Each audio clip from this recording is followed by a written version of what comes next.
ಕೃಷ್ಣಂ ವಂದೇ ಮಂತಭಾಷತರಂ ದಿವ್ಯಾರ್ಭಕಾಕೃತಿಂ ಶಿಖಾಬಂಧತ್ರಯೋಪೇತಂ ವೈಷ್ಣೀ ಮಧ್ವಕರಾಂಚಿತಂ. ರಾಘವ ರಾಘವ ರಾಕ್ಷಸ ಶತ್ರೋ ಮಾರುತಿ ವಲ್ಲಭ ಜಾನಕಿ ಕಾಂತ. ದೇವ ನೃಸಿಂಹ ಹಿರಣ್ಯಕ ಶತ್ರೋ ಸರ್ವಭಯಾಂತಕ ದೈವತ ಬಂಧೋ. ವ್ಯಾಸಾಯ ಭವನಾಶಾಯ ಶ್ರೀಶಾಯ ಗುಣರಾಶಯೇ ಹೃದ್ಯಾಯ ಶುದ್ಧ ವಿದ್ಯಾಯ ಮಧ್ವಾಯ ಚ ನಮೋ ನಮಃ. ನಮಸ್ತೆ ಪ್ರಾಣೇಶ ಪ್ರಣತ ವಿಭವಾಯಾವ ನಿಮಗಾಃ. ನಮಃ ಸ್ವಾಮಿನ್ ರಾಮ ಪ್ರಿಯತಮ ಹನುಮನ್ ಗುರುಗುಣ. ನಮಸ್ತುಭ್ಯಂ ಭೀಮ ಪ್ರಬಲತಮ ಕೃಷ್ಣೇಷ್ಟ ಭಗವನ್. ನಮಃ ಶ್ರೀಮನ್ ಮಧ್ವಾ ಪ್ರತಿಶ ಸುದೃಶನ್ನೋ ಜಯ ಜಯ. ತಪೋ ವಿದ್ಯಾ ವಿರಕ್ತ್ಯಾದಿ ಸದ್ಗುಣೌಘಾಕರಾನಹಂ. ವಾದಿರಾಜ ಗುರೂನ್ ವಂದೇ ಹಯಗ್ರೀವ ಪದಾಶ್ರಯಾನ್. ಶ್ರೀಮಧ್ವಃ ಕಲ್ಪವೃಕ್ಷಸ್ತು ಜಯಾರ್ಯಃ ಕಾಮದುಃಸ್ಮೃತಃ. ಚಿಂತಾಮಣಿಸ್ತು ವ್ಯಾಸಾರ್ಯಃ ಮುನಿತ್ರಯಂ ನತಾಃ ವಯಂ. ಮುಕೋಪಿ ಯತ್ಪ್ರಸಾದೇನ ಮುಕುಂದಶಯನಾಯತೆ ರಾಜರಾಜಾಯತೆ ರಿಕ್ತಾಃ ರಾಘವೇಂದ್ರಂ ತಮಾಶ್ರಯೇ. ಬ್ರಹ್ಮಚರ್ಯ ಹರಿಪ್ರೀತಿ ಸುವಿದ್ಯಾವಾದಶಾಲಿನಃ ಇಷ್ಟದಾನ್ ಕಷ್ಟಹರ್ತॄನ್ನಃ ವಿದ್ಯಾಮಾನ್ಯಾನ್ ಮುನೀನ್ ನಮಃ. ಸಮಸ್ತ ಗುರುಭ್ಯೋ ನಮಃ. ಜನ್ಮಾದ್ಯಸ್ಯ ಯತೋನ್ಮಯಾತ್ ಇತರತಶ್ಚಾರ್ಥೇಷ್ವವಿಘ್ನಸ್ವರಾಟ್. ತೇನೇ ಬ್ರಹ್ಮ ಹೃದಯ ಆದಿ ಕವಯೇ ಮುಷ್ಯಂತಿ ಯಂ ಸೂರಯಃ. ತೇಜೋ ವಾರಿ ಮೃದಾಂ ಯಥಾ ವಿನಿಮಯೋ ಯತ್ರ ತ್ರಿಸರ್ಗೋ ಮೃಷಾ. ಧಾಮ್ನಾ ಸ್ವೇನ ಸದಾ ನಿರಸ್ತಕುಹಕಂ ಸತ್ಯಂ ಪರಂ ಧೀಮಹಿ. ಸೃಷ್ಟಿಸ್ಥಿತ್ಯಪ್ಯಯೇಹ ನಿಯತಿ ಋಷಿತಮೋ ಬಂಧಮೋಕ್ಷಾಶ್ಚ ಯಸ್ಮಾತ್. ಅಸ್ಯ ಶ್ರೀ ಬ್ರಹ್ಮ ರುದ್ರ ಪ್ರಭೃತಿ ಸುರನರ ದ್ವಿಷ ಶತ್ರುತ್ಮಕಸ್ಯ ವಿಷ್ಣೋರ್ವ್ಯಸ್ತಾ ಸಮಸ್ತಾಃ ಸಕಲ ಗುಣನಿಧಿಃ ಸರ್ವದೋಷ ವ್ಯಪೇತಾಃ. ಪೂರ್ಣಾನಂದೋ ವ್ಯಯೋ ಯೋ ಗುರುರಪಿ ಪರಮಃ ಚಿಂತಯೇ ತಂ ಮಹಂತಂ. ಯಂ ಪ್ರವ್ರಜಂತಮನುಪೇತಮಪೇತಕೃತ್ಯಂ ದೈಪಾಯನೋ ವಿರಹ ಕಾತರ ಆಜುಘಾವ. ಪುತ್ರೇತಿ ತನ್ಮಯತೆಯಾ ತರವೋಪಿ ನೇದುಃ. ತಂ ಸರ್ವಭೂತ ಹೃದಯಂ ಮುನಿಮಾನತೋಸ್ಮಿ. ನಾರಾಯಣಂ ನಮಸ್ಕೃತ್ಯ ನರಂ ಚೈವ ನರೋತ್ತಮಂ ದೇವೀಂ ಸರಸ್ವತೀಂ ವ್ಯಾಸಂ ತತೋ ಗ್ರಂಥಂ ಉದೀರಯೇ. ಆಪಾದಮೌಲಿಪರ್ಯಂತಂ ಗುರುಣಾಂ ಕೃತಿಂ ಸ್ಮರೇತ್. ತೇನ ವಿಘ್ನಾಃ ಪ್ರಣಶ್ಯಂತಿ ಸಿದ್ಧ್ಯಂತಿ ಚ ಮನೋರಥಾಃ.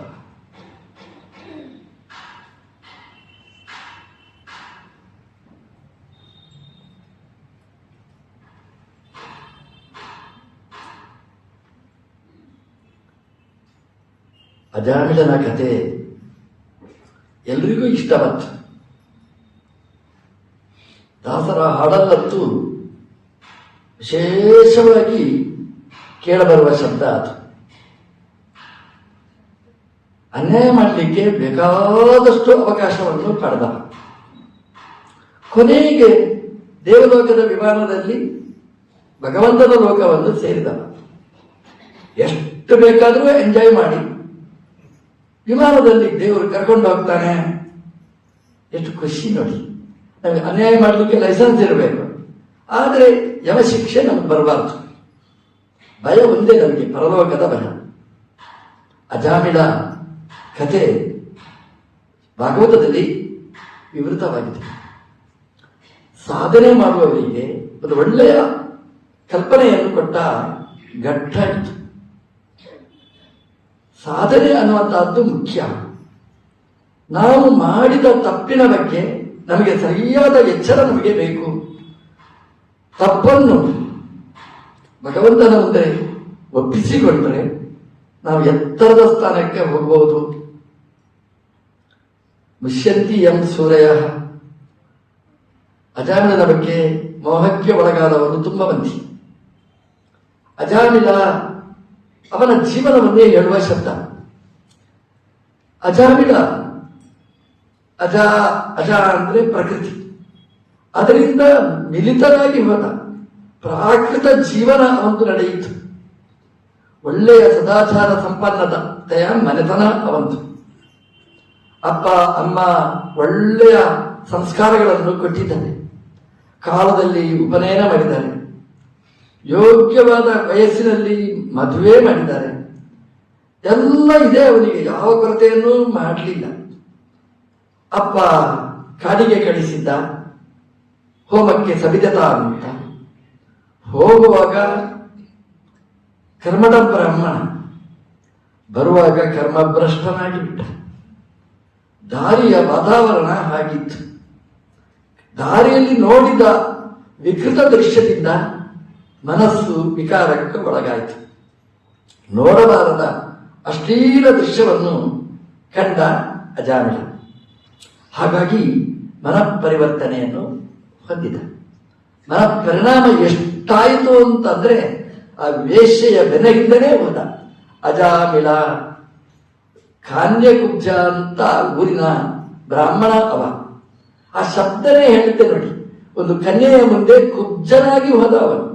ಒಂದು ಹೆಣ್ಣನ್ನು ನೋಡಿ ಅವನು ತನ್ನ ಸರ್ವಸ್ವವನ್ನು ಕಳ್ಕೊಂಡ. ಸಾಮಾನ್ಯವಾಗಿ ನಮ್ಮಲ್ಲಿ ಹೇಳುವುದುಂಟು, ಮಕ್ಕಳಿಗೆ ಒಳ್ಳೆಯ ಸಂಸ್ಕಾರ ಕೊಡಬೇಕು ಅಂತ, ಒಳ್ಳೆಯ ವಿದ್ಯೆಯನ್ನು ಕೊಡಬೇಕು ಅಂತ, ಒಳ್ಳೆಯ ಆಚಾರವನ್ನು ಕಲಿಸಬೇಕು ಅಂತ. ಮನೆಯಲ್ಲಿ ಯಾವ ಕೊರತೆ? ಅಪ್ಪ ಸ್ವಯಂ ಸದಾಚಾರಶೀಲ, ಅಮ್ಮ ಒಳ್ಳೆಯ ಸಾಧ್ವಿ ಶಿರೋಮಣಿ, ಯಾವಾಗಲೂ ವೇದಘೋಷ, ಕಾಲದಲ್ಲಿ ಮದುವೆ ಮಾಡಿದ್ದಾರೆ, ಮಕ್ಕಳಿದ್ದಾರೆ. ಆದರೆ ಎಲ್ಲ ಇದ್ರೂ ಕೂಡ ಅಜಾಮಿಳ ಪ್ರಕೃತಿಯ ಕೈವಾಡ. ಮುಷ್ಯಂತಿ ಎಂ ಸೂರ್ಯ.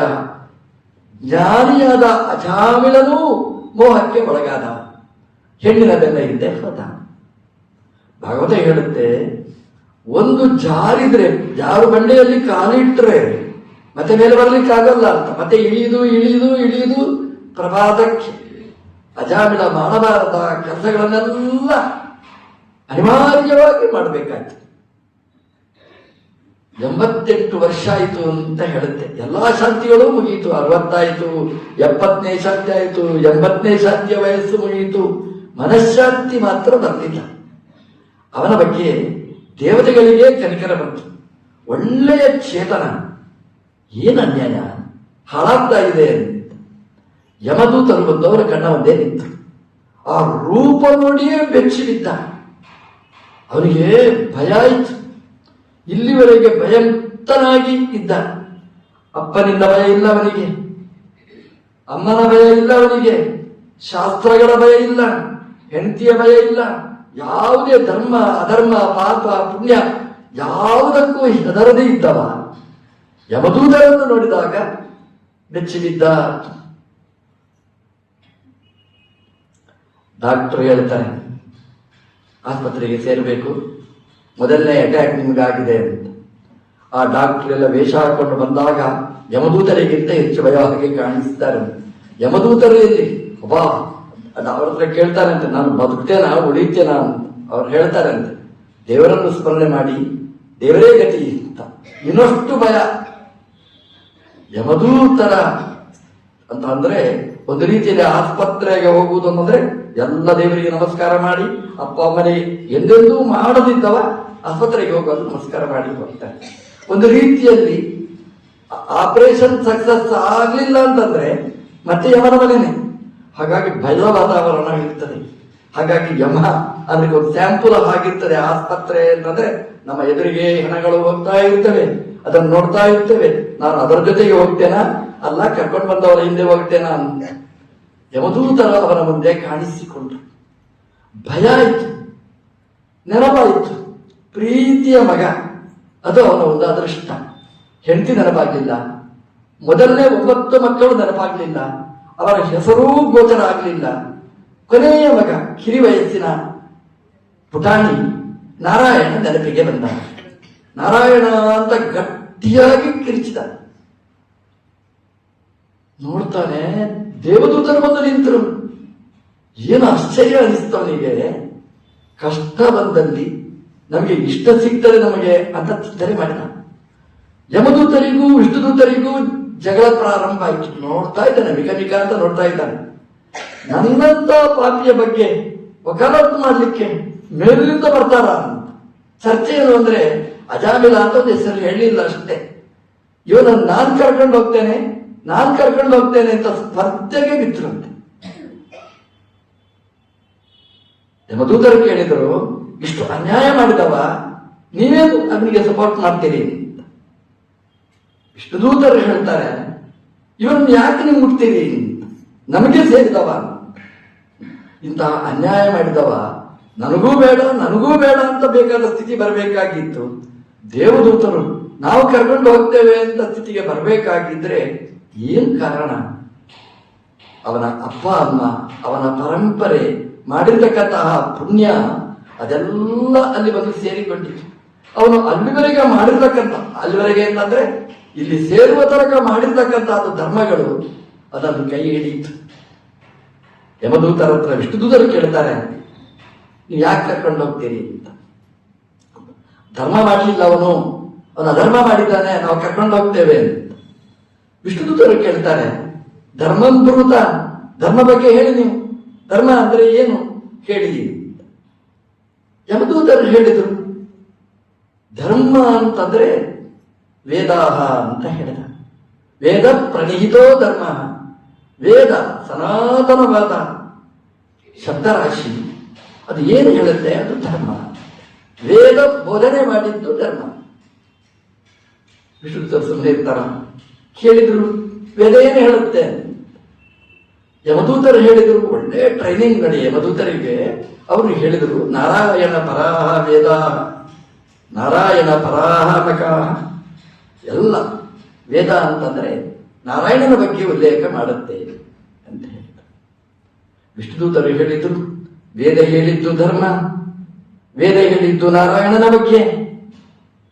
ಈ ಮನುಷ್ಯ ಕರೆದದ್ದು ನಾರಾಯಣನನ್ನು, ಹಾಗೆ ನಾರಾಯಣನನ್ನು ಕರೆದದ್ದರಿಂದ ವೇದವನ್ನೇ ಕರೆದದ್ದು, ಧರ್ಮವನ್ನೇ ಮಾಡಿದ, ನೀವು ಯಾಕೆ ಮುಟ್ತೀರಿ? ಯಮದೂತರ ಹತ್ರ ಉತ್ತರ ಇಲ್ಲ. ಬರೀ ನಾರಾಯಣ ಅಂತ ಕರೆದದ್ದಕ್ಕೆ ಯಮದೂತರು ಸೋತು ಹೋದರು.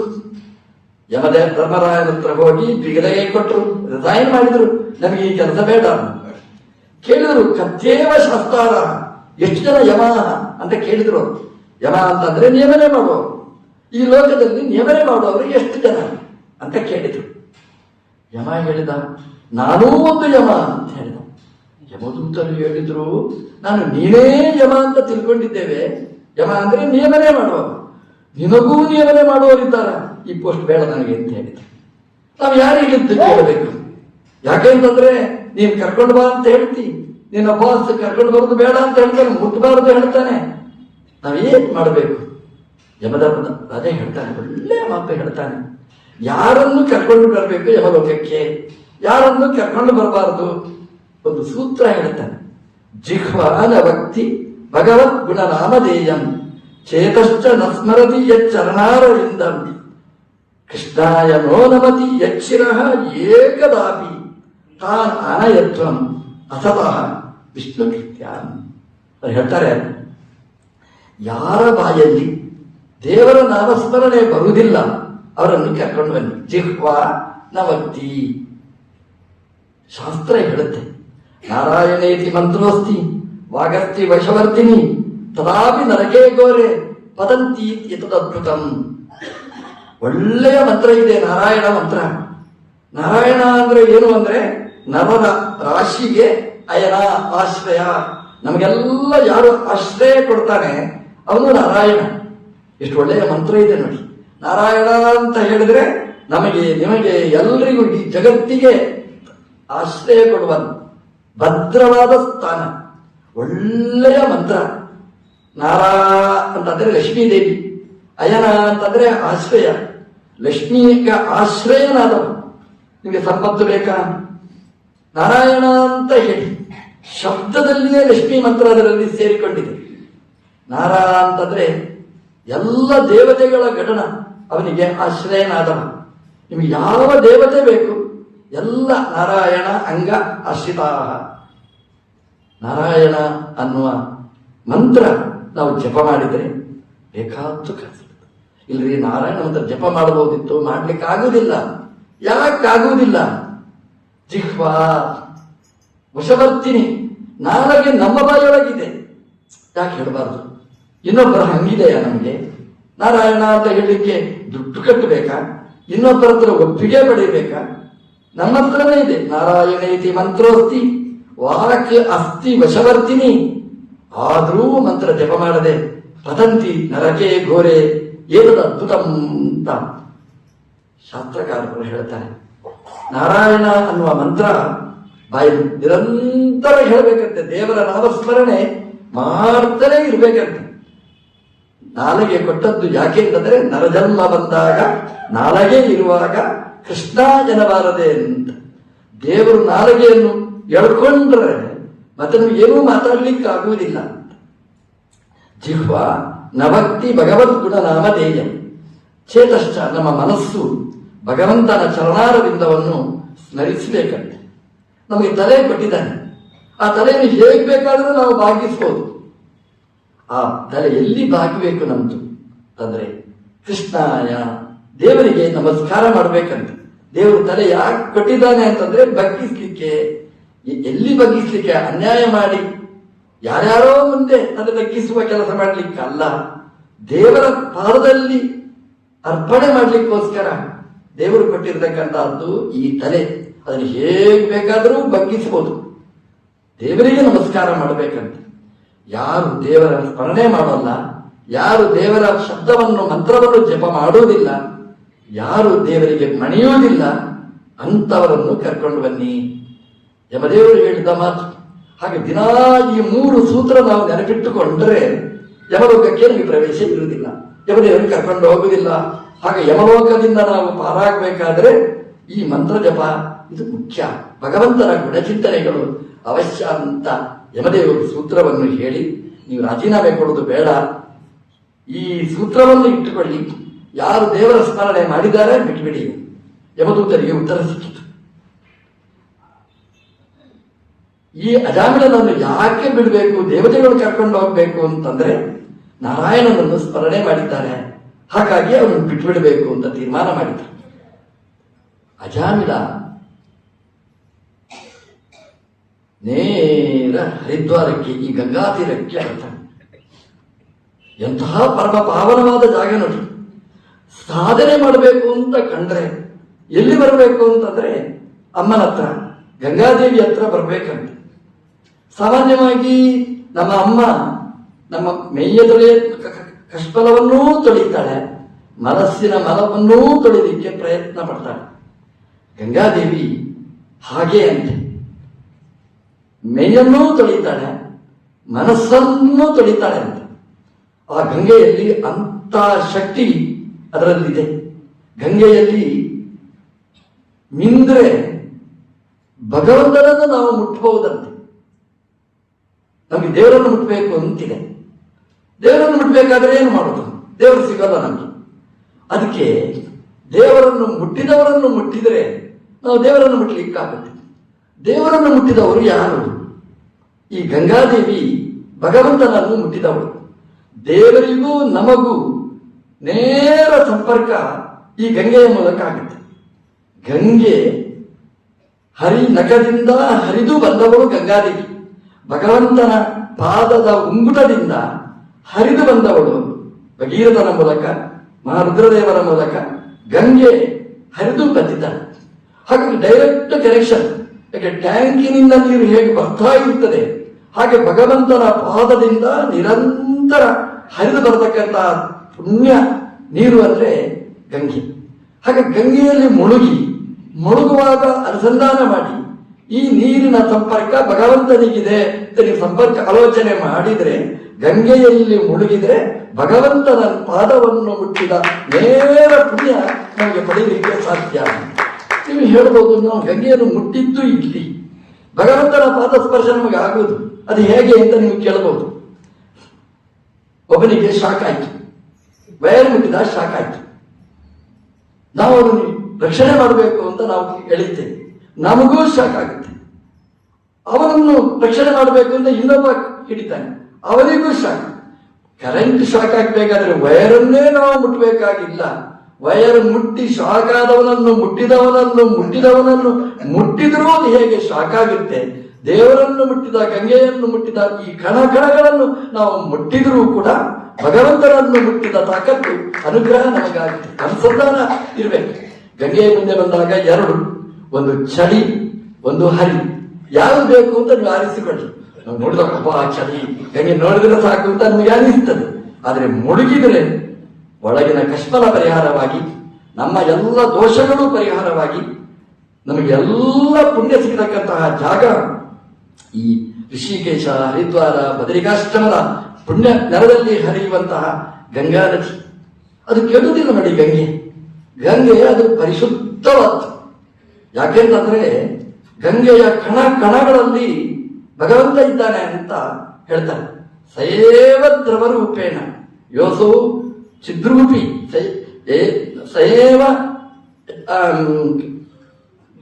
ಸಯೇವ ದ್ರವರೂಪೇಣ ಗಂಗಾಂಬ ನಾತ್ರ ಸಂಶಯ. ಆ ಚಿದಾನಂದ ಮೂರ್ತಿಯಾದ ಭಗವಂತ ಗಂಗೆಯ ಕಣಗಳಲ್ಲಿ ತುಂಬಿಕೊಂಡಿರ್ತಾನೆ ಅಂತ. ಅಲ್ಲಿ ನಿಜವಾಗಿ ನಮ್ಮಲ್ಲಿ ಹೇಳುವಾಗ ಒಳ್ಳೆಯ ಶಬ್ದ, ಕನ್ನಡ ಶಬ್ದ ತುಂಬಾ ಚೆನ್ನಾಗಿರ್ತದೆ. ನದಿ ಹರಿಯುತ್ತದೆ ಅಂತ ಹೇಳುವ ಶಬ್ದ. ನದಿ ಬೇರೆ ಯಾವ ಶಬ್ದನೂ ಹೇಳಬಹುದಿತ್ತು. ನದಿ ಹರಿಯುತ್ತದೆ, ನದಿಯಲ್ಲಿ ಹರಿಯಿದ್ದಾನೆ, ಅದು ಹರಿಮಯವಾಗಿ ಅದು ಹರಿಯುತ್ತಾ ಇದೆ. ಸಯೇವ ದ್ರವ ರೂಪೇಣ ಭಗವಂತನೇ ಕಣಗಳಲ್ಲಿ ತುಂಬಿದ್ದಾನೆ. ಹಾಗಾಗಿ ಯಾವ ನೀರು ಕೆಟ್ಟರೂ ಗಂಗೆಯ ನೀರು ಕೆಡುವುದಿಲ್ಲ.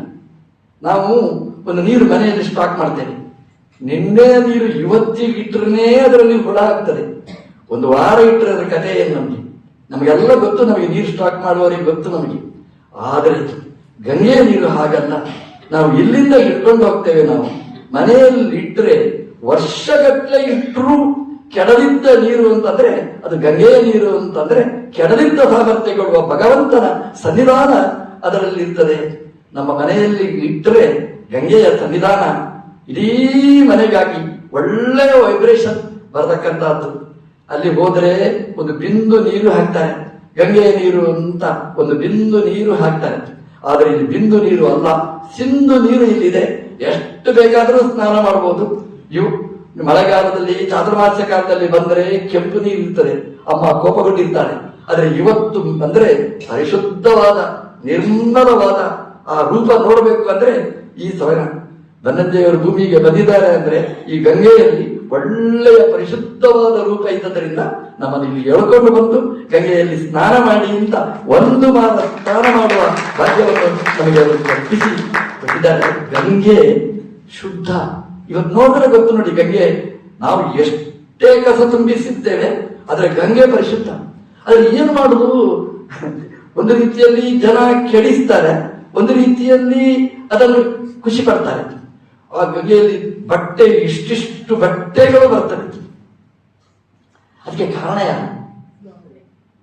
ಈ ಟಿವಿಯಲ್ಲಿ ಅನೌನ್ಸ್ಮೆಂಟ್ ಮಾಡ್ತಾರೆ. ಏನ್ ಅನೌನ್ಸ್ಮೆಂಟ್ ಮಾಡ್ತಾರೆ ಅಂತಂದ್ರೆ, ನೀವು ಗಂಗೆಯಲ್ಲಿ ಸ್ನಾನ ಮಾಡಿ, ಓಕೆ ಸರಿ ಇದೆ. ಸ್ನಾನ ಮಾಡುವಾಗ ನಿಮ್ಮ ಮೇಲೆ ಏನು ಬಟ್ಟೆ ಇದೆ ಅದನ್ನು ಅಲ್ಲೇ ಬಿಟ್ಟು ಬನ್ನಿ, ನಿಮ್ಮ ಪಾಪ ಬಿಟ್ಟು ಹೋದಷ್ಟು ಪುಣ್ಯ ಅಂತ ಹೇಳ್ತಾರೆ. ನಾವೇ ಹೇಳಿಕೊಟ್ಟದ್ದು. ಯಾಕೆ ಇಂತ ಅಧಿಕ ಪ್ರಸಂಗ? ಗಂಗೆಯಲ್ಲಿ ಬಟ್ಟೆಯನ್ನು ಬಿಟ್ಟರೆ ಅದು ಮತ್ತೊಂದು ಪಾಪಕ್ಕೆ ಕಾರಣ ಆಗ್ತದೆ. ಗಂಗೆಯಲ್ಲಿ ಬಿಡಬಾರದು. ಬೇಡವಾದ ಬಟ್ಟೆಯನ್ನು ಗಂಗೆಯಲ್ಲಿ ಬಿಡಬಾರದು. ಬಟ್ಟೆಯನ್ನು ಬಿಡಬೇಕು ಅಂತಂದ್ರೆ ಭಗವದ್ಗೀತೆಯಲ್ಲಿ ನಮ್ಮ ದೇವರು ಹೇಳ್ತಾನೆ, ವಾಸಾಂಸಿ ಜೀರ್ಣಾನಿ ಯಥಾ ವಿಹಾಯ ಅಂತ. ಅದು ಪಾರಿಭಾಷಿಕವಾದ ಶಬ್ದ. ಅದು ದೇವರನ್ನು ಬಿಡಬೇಕು ಅಂತ. ಹೀಗೆ ಅಜಾಮಿಲಾದಿಗಳೆಲ್ಲ ಬಟ್ಟೆ ಬಿಟ್ಟವರಲ್ಲ, ಬಿಡಬೇಕಾದ ಬಟ್ಟೆಯನ್ನು ಬಿಟ್ಟವರು. ಹಾಗಾಗಿ ಪುಣ್ಯಕ್ಷೇತ್ರಗಳಿಗೆ ಹೋದಾಗ ಅಲ್ಲಿ ಉಗುಳುವುದು, ಅಲ್ಲಿ ಮೈ ತೊಳೆಯುವುದು ಇಂಥದ್ದೆಲ್ಲ ನಾವು ಮಾಡಬಾರ್ದಂತೆ. ಆ ಗಂಗೆಯಲ್ಲಿ ಪರಿಶುದ್ಧವಾದ ನೀರಿನಲ್ಲಿ ಭಗವಂತನ ಅನುಸಂಧಾನ ಮಾಡಿ ನಾವು ಸ್ನಾನ ಮಾಡಿದ್ರೆ ನಮ್ಮ ಅಮ್ಮ ನಮ್ಮನ್ನು ಶುದ್ಧ ಮಾಡ್ತಾಳೆ. ಅಜಾಮಿಳ ಮಹಾಪಾಪ ಮಾಡಿದವ, ಎಷ್ಟು ಪಾಪ ಮಾಡಿದ್ದಾನೆ. ಇದೇ ಗಂಗಾ ತೀರಕ್ಕೆ ಬಂದಿದ್ದಾನೆ, ಇಡೀ ಪ್ರಪಂಚವನ್ನು ಮರೆತ. ಎಲ್ಲ ಹೇಳೋದುಂಟು, ನಾವು ಪಾಪ ಮಾಡ್ತೇನೆ, ಅನ್ಯಾಯ ಕೆಲಸ ಮಾಡ್ತೇನೆ, ಕೊನೆಗೆ 90ನೇ ಶಾಂತಿ ಆದ ಮೇಲೆ ಹರಿದ್ವಾರಕ್ಕೆ ಬರ್ತೇನೆ. ಬರ್ಲಿಕ್ಕೆ ಆಗೋಲ್ಲ. ಅಲ್ಲಿವರೆಗೆ ಬಂದವ ಹರಿದ್ವಾರಕ್ಕೆ ಬರ್ಲಿಕ್ಕೂ ಆಗಲ್ಲ. ಬಂದ ಅಂತ ಇಟ್ಕೊಳ್ಳಿ, ಒಳಗಿನ ಮನಸ್ಸನ್ನು ನಾವು ಹರಿದು ಬಿಟ್ಟಿರ್ತೇವೆ. ನಾವು ಇಲ್ಲಿ ಬಂದ ಕೂಡಲೇ ಮತ್ತೆ ಮನೆಯ ಸಂಪರ್ಕನೇ ನಮಗೆ ಇರ್ತದೆ. ನೀನು ಹೇಗಿದ್ದಿ, ನೀನು ಹಾಗೆ ಇರ್ತಾರೆ, ಮತ್ತೆ ಹೇಗಿರ್ತಾರೆ. ಅಲ್ಲಿಂದ ಸಂಪರ್ಕ ನಾವು ಕಳೆದುಕೊಳ್ಳಲಿಕ್ಕೆ ಆಗುವುದಿಲ್ಲ. ಬಂದದ್ದು ಇಲ್ಲಿಗೆ, ಆದರೆ ಮನಸ್ಸೆಲ್ಲ ಅಲ್ಲಿರ್ತದೆ. ಆದರೆ ಅಜಾಮಿಳನೀಗ ಹಾಗಲ್ಲ.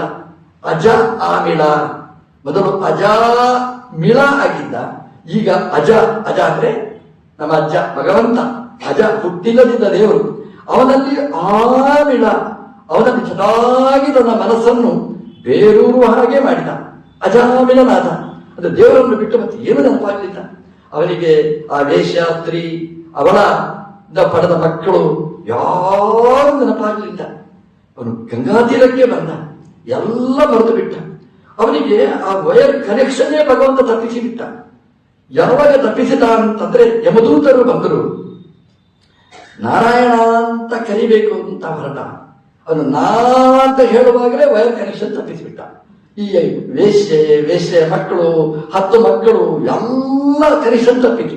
ನಾ ಅಂತ ಹೇಳಿ ನಾರಾಯಣ ಅಂತ ಹೇಳುವಾಗ ಆ ಭಗವಂತನ ನೆನಪು ಬಂತು, ದೇವರ ಸ್ಮರಣೆ ಬಂತು. ಓಡೋಡಿ ಬಂದ. ಎಲ್ಲಿ ಬರಬೇಕು ದೇವರನ್ನು ನೋಡಬೇಕಾದ್ರೆ? ದೇವರ ಮಗಳ ಹತ್ರ ಬಂದ. ಮಗಳ ಹತ್ರ ಬಂದ್ರೆ ಅಪ್ಪ ಸಿಗ್ತಾನೆ ಅಂತ ಈ ಮಗಳ ಹತ್ರ ಬಂದ. ಗಂಗೆ ಹತ್ರ ಬಂದ. ಗಂಗೆ ಹತ್ರ ಬಂದ್ರೆ ದೇವರು ಸಿಕ್ಕಿದ ಅವನಿಗೆ. ಭಾಗವತ ಹೇಳುವುದು ಭಗವಂತನ ಕಾರುಣ್ಯ, ದೊಡ್ಡ ಕಾರುಣ್ಯ. ಅಜಾಮಿಳ ಇಲ್ಲಿ ಬಂದ ಹರಿದ್ವಾರಕ್ಕೆ, ಅದೂ ಭಗವಂತನ ಅನುಗ್ರಹ. ಎಲ್ಲ ಪ್ರಪಂಚದ ನಂಟು ಕಳಚಿಕೊಂಡ, ಅದು ಮತ್ತೊಂದು ಅನುಗ್ರಹ. ಇದಕ್ಕೆಲ್ಲ ಏನು ಕಾರಣ ಅಂತಂದ್ರೆ, ಅದು ಒಂದು ಜನ್ಮದ ಸಾಧನೆ ಅಲ್ಲ, ಜನ್ಮಾಂತರದ ಸಾಧನೆ. ಜನ್ಮಾಂತರದಲ್ಲಿ ಅವನು ಪಕ್ವ ಯೋಗಿ, ತುಂಬಾ ಸಾಧನೆ ಮಾಡಿದ್ದ. ಎಷ್ಟು ಸಾಧನೆ ಅಂತಂದ್ರೆ, ನೆಕ್ಸ್ಟ್ ವಿಮಾನ ಬರುವಂತಹದ್ದಿತ್ತು, ಹತ್ತಿ ಹೋದ್ರೆ ವೈಕುಂಠ ಲೋಕ ಸಿಕ್ತಿತ್ತು ಅವನಿಗೆ. ಆದ್ರೆ ಅದೊಂದು ಕ್ಷಣ ಒಂದು ಹೆಣ್ಣನ್ನು ಕಂಡ, ಹೆಣ್ಣು ಮರಳನಾಗಿ ಬಿಟ್ಟ. ಈ ಹೆಣ್ಣು ಸಿಕ್ಕಿದ್ರೆ ದೇವರ ಸ್ಯಾಂಕ್ಷನ್ ಅಂತ ಕಾಣ್ತ. ತಪ್ಪು ಮಾಡಿದಾಗ ತಕ್ಷಣದಲ್ಲಿ ಭಗವಂತ ಅವರಿಗೆ ಕೊಟ್ಟ, ಇದೊಂದು ನಿನಗೆ ಆಸೆ ಬಾಕಿ ಉಳಿಬಾರದು ಅಂತ ದೇವರು ಕೊಟ್ಟ.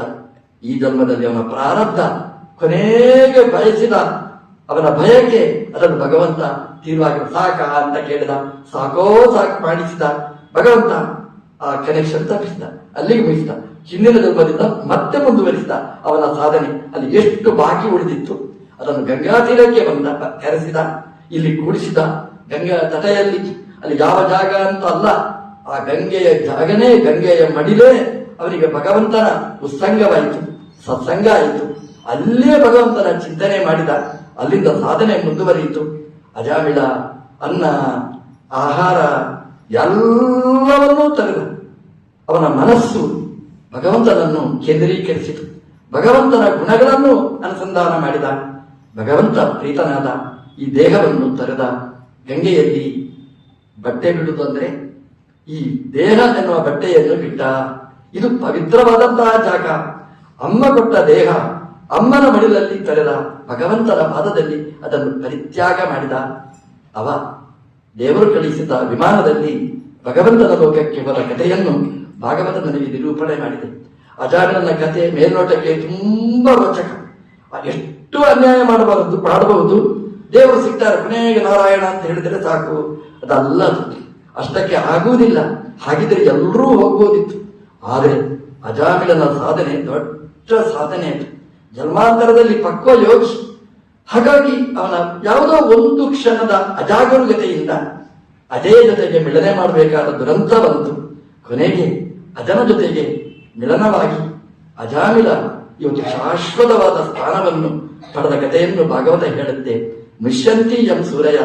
ಭಗವಂತನ ಭಕ್ತರಾದ ಅಜಾಮಿಳನ ಬಗ್ಗೆ ಜ್ಞಾನಿಗಳೂ ಮೋಹಕ್ಕೆ ಒಳಗಾಗ್ತಾರೆ. ಆದರೆ ಅಜಾಮಿಳನ ಬಗ್ಗೆ ಭಗವಂತ ತುಂಬಾ ಕಾಳಜಿ ವಹಿಸಿದ್ದಾನೆ.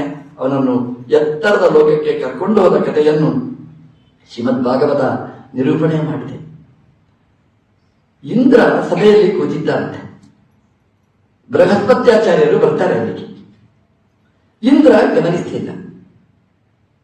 ಪುರೋಹಿತರು ಬರ್ತಾರೆ ಅಂತಂದ್ರೆ ನಮ್ಮ ಒಳಿತಿಗೆ ಬರ್ತಾರೆ ಅಂತ ಅರ್ಥ.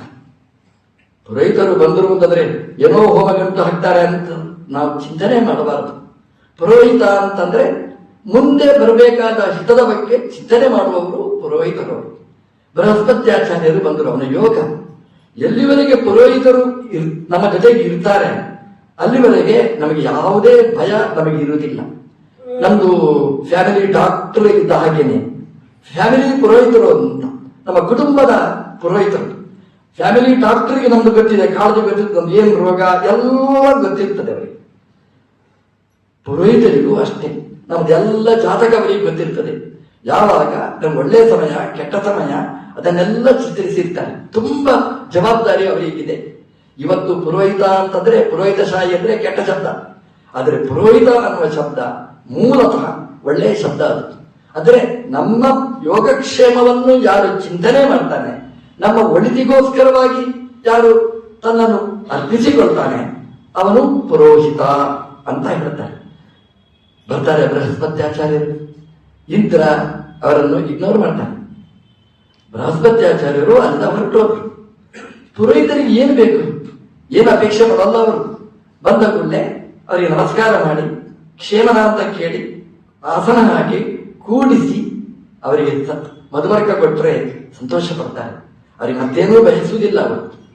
ಅಷ್ಟು ಮಾಡಲಿಕ್ಕೂ ಇಂದ್ರ ಹಿಂದೆ ಮುಂದೆ ನೋಡಿದ ಅಂತಲೇ ಭಾಗವತ. ಅದವನ ಬ್ಯಾಡ್ ಟೈಮ್. ಇಂದ್ರ ಬೃಹಸ್ಪತ್ಯಾಚಾರ್ಯರನ್ನು ಅವಮಾನ ಮಾಡಿದ. ಬೃಹಸ್ಪತ್ಯಾಚಾರ್ಯರು ಹೊರಟು ಹೋದರು.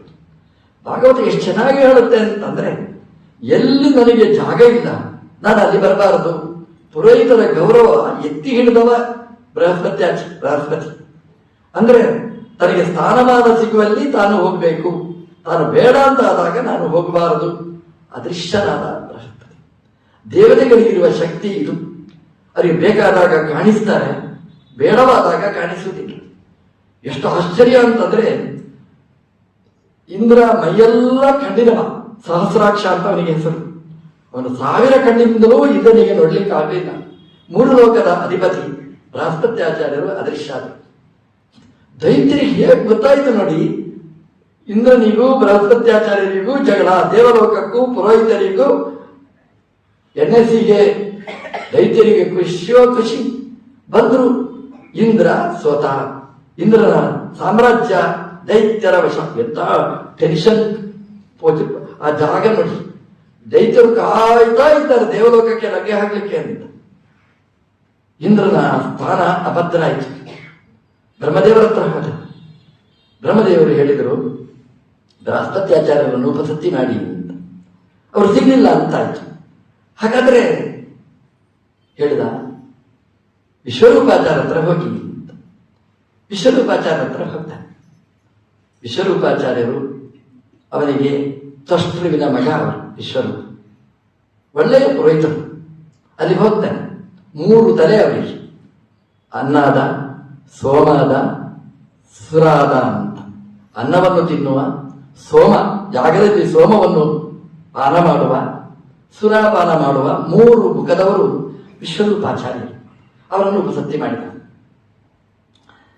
ವಿಶ್ವರೂಪಾಚಾರ್ಯರು ಮೊದಲು ಹೇಳಿದ್ರು, ಅವರಿಗೆ ಗೊತ್ತು, ಅವರಿಗೆ ಬೃಹಸ್ಪತ್ಯಾಚಾರ್ಯಗಾದ ಕತೆ ನನಗೂ ನಾಳೆ ಏನ್ ಮಾಡೋದು ಅಂತ. ಆದ್ರೂ ಒಂಚೂರು ಆಸೆ ನೋಡಿ, ದೇವಲೋಕದ ಪೌರೋಹಿತ್ಯ ಅಂದ್ರೆ ಯಾಕೆ ಬಿಡಬೇಕು ಅಂತ ವಹಿಸಿಕೊಂಡ್ರು. ನಾರಾಯಣ ವರ್ಮವನ್ನು ಉಪದೇಶ ಮಾಡಿದರು. ವರ್ಮ ಅಂದ್ರೆ ಕವಚ. ನಾರಾಯಣ ಮಂತ್ರದ ಕವಚವನ್ನು ತೊಡಿಸಿದ್ರು. ಮಂತ್ರೋಪದೇಶ ಮಾಡಿದರು. ಮಂತ್ರೋಪದೇಶ ಮಾಡುವಾಗ ಹಿಂದೆ ಮುಂದೆ ನೋಡ್ಬೇಕಂತೆ. ಮಂತ್ರೋಪದೇಶ ಕೇಳಿದ್ರು ಅಂತ ಕೊಡಬಾರ್ದಂತೆ. ಯಾಕೆಂದ್ರೆ ಮಂತ್ರೋಪದೇಶ ಮಾಡಿದರೆ ಉಪದೇಷ್ಟೃವಿನಿಗೆ ಅದರ ತೊಂದರೆಗಳು, ಜವಾಬ್ದಾರಿ ಅವರಾಗ್ತಾರೆ. ಹಾಗಾಗಿ ಜವಾಬ್ದಾರಿಯುತವಾದಂತಹ ಕೆಲಸ ಉಪದೇಶ ಅನ್ನೋದು. ಈ ನಾರಾಯಣ ವರ್ಮದ ಉಪದೇಶದ ಬಗ್ಗೆನೇ ಉಲ್ಲೇಖ ಇದೆ. ಏನಿದೆ ಅಂತಂದ್ರೆ, ಈ ದದೀಚಿ ಋಷಿಗಳ ಹತ್ರ ಅಶ್ವಿನಿ ದೇವತೆಗಳು ಬಂದರಂತೆ. ಬಂದು ನನಗೆ ನಾರಾಯಣ ವರ್ಮ ಒಂದು ಉಪದೇಶ ಮಾಡಿ ಅಂತ ಹೇಳಿದರಂತೆ. ಆಗ ದದೀಚಿ ಋಷಿಗಳು ಹೇಳಿದರು, ನಾಳೆ ಬನ್ನಿ ಅಂತ. ಇದೊಂದು ಕ್ರಮ ನೋಡಿ. ಆದ್ರೆ ಆ ಮಂತ್ರಕ್ಕಿರುವ ಮಹತ್ವವನ್ನು ತಿಳಿಸಬೇಕಾಗಿದೆ. ಇವತ್ತೇ ಕೊಟ್ರೆ ಅಂಗಡಿಯಲ್ಲಿ ಹೋದ್ರೆ ದುಡ್ಡು ಕೊಟ್ಟ ಕೂಡಲೇ ಕೊಡ್ತಾರೆ, ಮಹತ್ವ ಬರುವುದಿಲ್ಲ. ನಾಳೆ ಬನ್ನಿ ಅಂತ ಹೇಳಬೇಕು, ಆಗ ಆ ವಸ್ತುವಿಗೆ ಬೆಲೆ ಬರುತ್ತೆ. ಮಂತ್ರೋಪದೇಶ ನಾಳೆ ಅಂತ ದದೀಚಿ ಋಷಿಗಳು ಪೋಸ್ಟ್ಪೋನ್ ಮಾಡಿದ್ರು. ಇಂದ್ರ ಬಂದ ದದೀಚಿ ಋಷಿಗಳ ಹತ್ರ ಹೇಳಿದ್ರ, ದದೀಚಿ ಋಷಿಗಳೇ, ನಾರಾಯಣ ವರ್ಮವನ್ನು ಅಶ್ವಿನಿ ದೇವತೆಗಳಿಗೆ ಉಪದೇಶ ಮಾಡಿದ್ರೆ ನಿಮ್ಮ ತಲೆ ತುಂಡು ಮಾಡ್ತೇನೆ. ದದೀಚಿ ಋಷಿಗಳು ತಲೆಗೆಡಿಸಿಕೊಳ್ಳಲಿಲ್ಲ. ಅವರು ಮರುದಿವಸ ಅಶ್ವಿನಿ ದೇವತೆಗಳು ಬಂದರು, ನಾಳೆ ಬನ್ನಿ ಅಂತ ಹೇಳಿದ್ರಲ್ಲ. ಅಶ್ವಿನಿ ದೇವತೆಗಳು ಬಂದು ಹೇಳಿದ್ರು, ನಮಗೆ ನಾರಾಯಣ ವರ್ಮ ಉಪದೇಶ ಮಾಡಿ. ಆವಾಗ ದದೀಚಿ ಋಷಿಗಳು ಹೇಳಿದ್ರು, ನೇರ ವಿಷಯ ಹೇಳಿದ್ರು. ಇಂದ್ರದೇವರು ನಿನ್ನೆ ಬಂದಿದ್ರು, ಇಂದ್ರದೇವರು ನಮಗೆ ಹೇಳಿದ್ದಾರೆ, ಯಾರಿಗಾದರೂ ನೀವು ನಾರಾಯಣ ವರ್ಮನ ನಾರಾಯಣ ವರ್ಮ ಉಪದೇಶ ಮಾಡಿದ್ರೆ ತಲೆ ಕಡಿತೇನೆ. ಅಶ್ವಿನಿ ದೇವತೆಗಳು ಹೇಳಿದ್ರು, ನೀವ್ಯಾಕೆ ತಲೆ ಬಿಸಿ ಮಾಡ್ತೀರಿ? ನಾವಿಲ್ವಾ? ನಾವು ಇರುದೇ ಅದಕ್ಕೆ ಅಲ್ಲ, ನನ್ನ ತಲೆ ಹೋಗ್ತದೆ. ತಲೆ ಹೋದ್ರೆ ತಲೆ ಇಡ್ಲಿಕ್ಕೆ ಇರುವವರು ನಾವು ಡಾಕ್ಟರ್ ಅಂತ ಹೇಳಿದ್ರು. ದೇವತೆಗಳ ಡಾಕ್ಟರ್ ಅಶ್ವಿನಿ ದೇವತೆಗಳು. ಎಂತ ಸರ್ಜರಿ ನೋಡಿ. ಅವ್ರು ಹೇಳಿದ್ರು ದದೀಚಿ ಋಷಿಗಳ ಹತ್ರ, ಈ ಇಂದ್ರದೇವರು ತಲೆ ಕಡಿಯುವುದು ಗ್ಯಾರಂಟಿ. ಈಗ ಮಂತ್ರೋಪದೇಶ ಕೊಟ್ಟರು. ಒಂದು ಕುದುರೆಯ ಮುಖ ನಿಮ್ಗೆ ಇಡ್ತೇನೆ, ಈ ತಲೆಯನ್ನು ತೆಗೆದಿಡ್ತೇನೆ, ಕುದುರೆಯ ಮುಖ ನಿಮ್ಗೆ ಇಡ್ತೇನೆ, ಆಪರೇಷನ್ ಮಾಡ್ತೇನೆ. ನೀವು ನಾರಾಯಣ ವರ್ಮವನ್ನು ಉಪದೇಶ ಮಾಡಿದ ಮೇಲೆ ಇಂದ್ರದೇವರು ಬರ್ತಾರೆ, ತಲೆ ಕತ್ತರಿಸ್ತಾರೆ. ನೀವು ಕುದುರೆಯ ತಲೆ ಕತ್ತರಿಸ್ತಾರೆ, ನಿಮ್ಮ ತಲೆ ಹಾಗೆ ನಾವು ಸುರಕ್ಷಿತವಾಗಿ ಇಟ್ಟಿರ್ತೇವೆ, ಅದನ್ನು ಜೋಡಿಸ್ತೇವೆ, ಆಪರೇಷನ್ ಮಾಡ್ತೇವೆ. ದದೀಚಿ ಋಷಿಗಳಿಗೆ ಇಷ್ಟ ಆಯಿತು.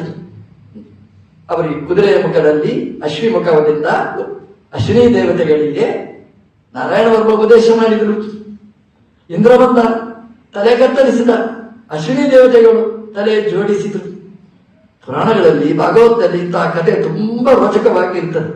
ಅವರಿಗೆ ತಲೆ ಕತ್ತರಿಸಲಿಕ್ಕೂ ಗೊತ್ತು, ತಲೆ ಜೋಡಿಸ್ಲಿಕ್ಕೂ ಗೊತ್ತು. ಇವತ್ತು ನಮ್ದು ಮೆಡಿಕಲ್ ಸೈನ್ಸ್ ತುಂಬಾ ಫಾರ್ವರ್ಡ್ ಆಗಿದೆ. ಒಂದು ತಲೆ ತೆಗೆದು ಇನ್ನೊಂದು ತಲೆ ಜೋಡಿಸುವ ಒಂದು ಚಿಂತನೆ ಇನ್ನೂ ಮೆಡಿಕಲ್ ಸೈನ್ಸ್ ಅಲ್ಲಿ ಬರಲಿಲ್ಲ. ಭಾಗವತ ಹೇಳುವ ಮೆಡಿಕಲ್ ಸೈನ್ಸ್ ಎಷ್ಟು ಅದ್ಭುತ ಅಂತ ನಾವು ಚಿಂತನೆ ಮಾಡಬೇಕಂತ. ಕೊನೆಗೆ ಏನಿದ್ರು ನಾವು ಹೇಳಬೇಕು ಅಶ್ವಿನಿ ದೇವತೆಗಳ ಹತ್ರ, ನನ್ನ ತಲೆ ತೆಗೆಯುವುದು ಬೇಡ, ತಲೆಯ ಒಳಗೆ ಕೂತ ಏನು ಕೆಟ್ಟ ಚಿಂತನೆಗಳಿವೆ, ಅದಕ್ಕಾದ್ರೂ ಒಂದು ಸರ್ಜರಿ ಮಾಡಿ ಅದನ್ನು ತೆಗೆದು ಒಳ್ಳೆಯ ಚಿಂತನೆಗಳನ್ನು ಗಟ್ಟಿಯಾಗಿರುವ ಹಾಗೆ ಮಾಡಿ ಅಂತ ನಾವು ಅಶ್ವಿನಿ ದೇವತೆಗಳಲ್ಲಿ ದಿನಾ ಪ್ರಾರ್ಥನೆ ಮಾಡಿದ್ರೆ ನಮ್ಮ ತಲೆಯಲ್ಲಿ ಕೆಟ್ಟ ಚಿಂತನೆಗಳು ಬರೋಲ್ಲ. ಅಶ್ವಿನಿ ದೇವತೆಗಳಿಗೆ ನಾರಾಯಣ ವರ್ಮ ಉಪದೇಶನೂ ಆಯಿತು. ವಿಶ್ವರೂಪಾಚಾರ್ಯರು ಆಲೋಚನೆ ಮಾಡಿ ಈ ಮಂತ್ರೋಪದೇಶ ಕೊಡ್ತಾರೆ. ಅವರಿಗೆ ಗೊತ್ತು, ಈ ಮಂತ್ರ ಕೊಟ್ರೆ, ಮಂತ್ರ ಯಾರು ಉಪದೇಶ ಕೊಡ್ತಾರೆ ಅವರ ತಲೆ ಹೋಗ್ತದೆ ಅಂತ. ಹಾಗೆ ಭಾರಿ ಜಾಗ್ರತೆಯಿಂದ ಇಂದ್ರ ಒಳ್ಳೆಯವ, ಹಾಗೆಲ್ಲ ಮಾಡ್ಲಿಕ್ಕಿಲ್ಲ ಅಂತ ತೀರ್ಮಾನ ಮಾಡಿ ನಾರಾಯಣ ವರ್ಮವನ್ನು ಉಪದೇಶ ಮಾಡ್ತಾರೆ. ಎಂತಹ ದಿವ್ಯವಾದ ಮಂತ್ರ. ಅದರಲ್ಲಿ ಭಗವಂತ ನಮ್ಮನ್ನು ಎಲ್ಲೆಲ್ಲಿ ರಕ್ಷಣೆ ಮಾಡ್ತಾನೆ ಅದರ ಚಿಂತನೆಗಳೆಲ್ಲ ಇದೆ. ಒಬ್ಬರು ಬಂದ ನಂತರ ಹೇಳಿದರು, ನಾನು ವಿಮಾನದಲ್ಲಿ ಹೋಗ್ತಾ ಇದ್ದೇನೆ, ಒಳ್ಳೆದಾಗಲಿ ಅಂತ ಹರಸಿ. ನಾನು ಹೇಳಿದೆ, ತ್ರಿವಿಕ್ರಮ ಕೇವದು ವಿಶ್ವರೂಪ. ನೀವು ತ್ರಿವಿಕ್ರಮವನ್ನು ಸ್ಮರಣೆ ಮಾಡಿ. ನಾರಾಯಣ ವರ್ಮದಲ್ಲಿ ಹೇಳಿದ್ದಾರೆ, ತ್ರಿವಿಕ್ರಮ ಖೇ ಅಂದ್ರೆ ಆಕಾಶದಲ್ಲಿ ಹೋಗುವಾಗ ಅವತ್ತು ನಮ್ಮನ್ನು ರಕ್ಷಣೆ ಮಾಡಿ ಅಂತ. ತ್ರಿವಿಕ್ರಮ ಭಗವಂತ ಮೂರು ಲೋಕದಲ್ಲಿಯೂ ವಿಕ್ರಮ ಇರುವ. ಹಾಗೆ ವಿಮಾನದಲ್ಲಿ ಪ್ರಯಾಣ ಮಾಡುವಾಗ ತ್ರಿವಿಕ್ರಮನನ್ನು ಸ್ಮರಣೆ ಮಾಡಿ. ಇವಾಗಲೂ ಅಷ್ಟೇ ಅವರು ವಿಮಾನ ಹತ್ತುವಾಗ ಹೇಳ್ತಾರೆ, ಸ್ವಾಮಿಯಿಂದ ಫೋನ್ ಮಾಡ್ತಾರೆ, ತ್ರಿವಿಕ್ರಮಕ್ಕೆ ಒಂದು ವಿಶ್ವರೂಪ. ಇವತ್ತೂ ಹೇಳ್ತಾರೆ, ನಾನು ವಿಮಾನದಲ್ಲಿ ಹೋಗಿದ್ದೇನೆ, ದೇವರ ದಯೆಯಿಂದ ಎಷ್ಟೋ ವಿಮಾನಗಳು ಆಕ್ಸಿಡೆಂಟ್ ಆಗಿದೆ, ಆದರೆ ತ್ರಿವಿಕ್ರಮ ಕೇವತು ಅಂತ ಹೇಳಿದ ವಿಮಾನ ಇಲ್ಲಿವರೆಗೂ ಆಕ್ಸಿಡೆಂಟ್ ಆಗಲಿಲ್ಲ. ನಾನು ಬೇಡ ಆಗುದು ಅಂತ, ಯಾವ ವಿಮಾನನೂ ಆಗುದು ಬೇಡ ಅಂತ ಹೇಳಿದೆ. ನಾರಾಯಣ ವರ್ಮ ಅಷ್ಟು ಶಕ್ತಿಯುತವಾದ. ಜಲೇಶುಮಾನ್ ರಕ್ಷದು ಮತ್ಸ್ಯಮೂರ್ತಿ. ನೀರಲ್ಲಿ ಇಳಿಯುವಾಗ ಮತ್ಸ್ಯದೇವರನ್ನು ಸ್ಮರಣೆ ಮಾಡಬೇಕಂತೆ. ದೇವರು ನಮಗೆ ನೀರಿನ ಭಯದಿಂದ ನಮ್ಮನ್ನು ಪರಿಹಾರ ಮಾಡ್ತಾರೆ, ದೂರ ಮಾಡ್ತಾರೆ. ಯಾರೊಬ್ರು ಹೇಳಿದ್ರು, ನಾನು ನದಿಗೆ ಇಳಿಯುವುದೇ ಇಲ್ರಿ, ನನಗೆ ಭಯನೇ ಇಲ್ಲ, ನಾನು ಮತ್ಸ್ಯನನ್ನು ಸ್ಮರಣೆ ಮಾಡುವುದಿಲ್ಲ ಅಂತ. ಅವ್ರ ನದಿಗೆ ಇಳಿದು ಬೇಡ, ಅವ್ರ ನೀರಿಗೆ ಇಳಿದು ಬೇಡ, ಅವರ ಕಾಲಡಿಯಲ್ಲಿಯೇ ನೀರು ಬಂದರೆ ಏನು ಮಾಡೋದು? ಅವನೇ ಚೆಲ್ಲಿದ ನೀರಿರ್ತದೆ, ಅವನೇ ಕಾಲ ಇಟ್ಟ, ಜಾರಿದ, ಫ್ರಾಕ್ಚರ್ ಆಯ್ತು. ಅಯ್ಯೋ, ನಾನು ನೀರಿಗೆ ಹೋಗಿ ನದಿಗೆ ಇಳಿಲಿಲ್ಲ. ಜಲೇಶು ಮಾಂ ರಕ್ಷತು ಮತ್ಸ್ಯಮೂರ್ತಿ. ಆ ನೀರಿನಲ್ಲಿ, ಅಂದರೆ ನೀರಿನ ಸಂಬಂಧದಿಂದ ನಾವು ಎಲ್ಲಿಯಾದರೂ ಏನಾದರೂ ಆಗುವುದಿದ್ರೆ ಆ ಎಲ್ಲ ಭಯ ಪರಿಹಾರ ಮಾಡ್ತಾನೆ. ಫುಡ್ ಪಾಯ್ಸನ್ ಅಂತ ಡಾಕ್ಟರ್ ಹೇಳ್ತಾನೆ. ನಾವೇನು ತಿನ್ನಲೇ ಇಲ್ಲ, ಬರೀ ನೀರು ಕುಡಿದದ್ದು. ಜಲೇಶು ಮಾಂ ರಕ್ಷತು ಮತ್ಸ್ಯಮೂರ್ತಿ.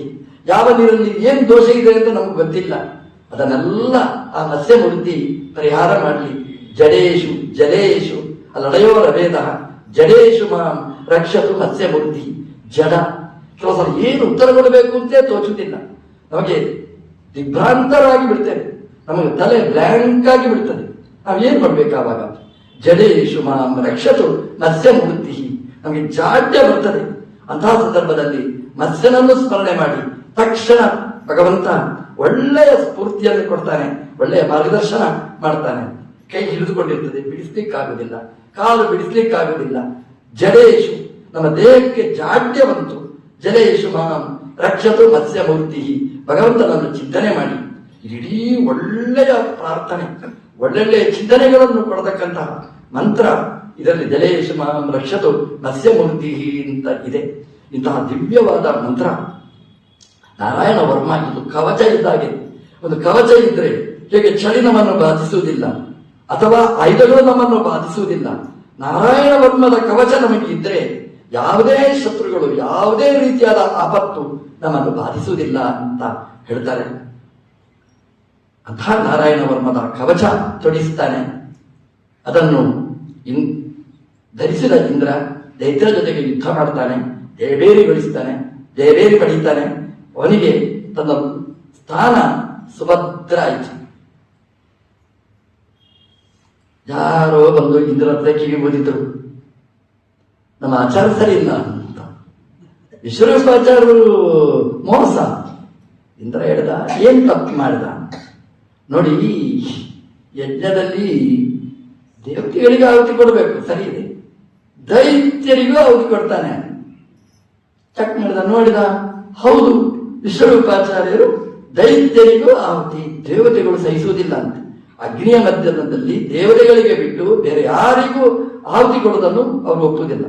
ಅಗ್ನಿಯಲ್ಲಿ ಆಹುತಿ ಕೊಡಲೇಬೇಕು, ದೇವತೆಗಳಿಗೆ ಕೊಡಬೇಕು, ಯಾರಿಗೋ ಕೊಡ್ಲಿಕ್ಕಿಲ್ಲ. ದೈತ್ಯರಿಗೆ ಆಹುತಿ ಕೊಡ್ತಾರೆ ಅಂತ ಅಂದಾಗ ಇಂದ್ರನಿಗೆ ಕೋಪ ಬಂತು. ತನ್ನ ಆಯುಧದಿಂದ, ಗದೆಯಿಂದ ವಿಶ್ವರೂಪಾಚಾರ್ಯರ ತಲೆ ಕತ್ತರಿಸಿದ.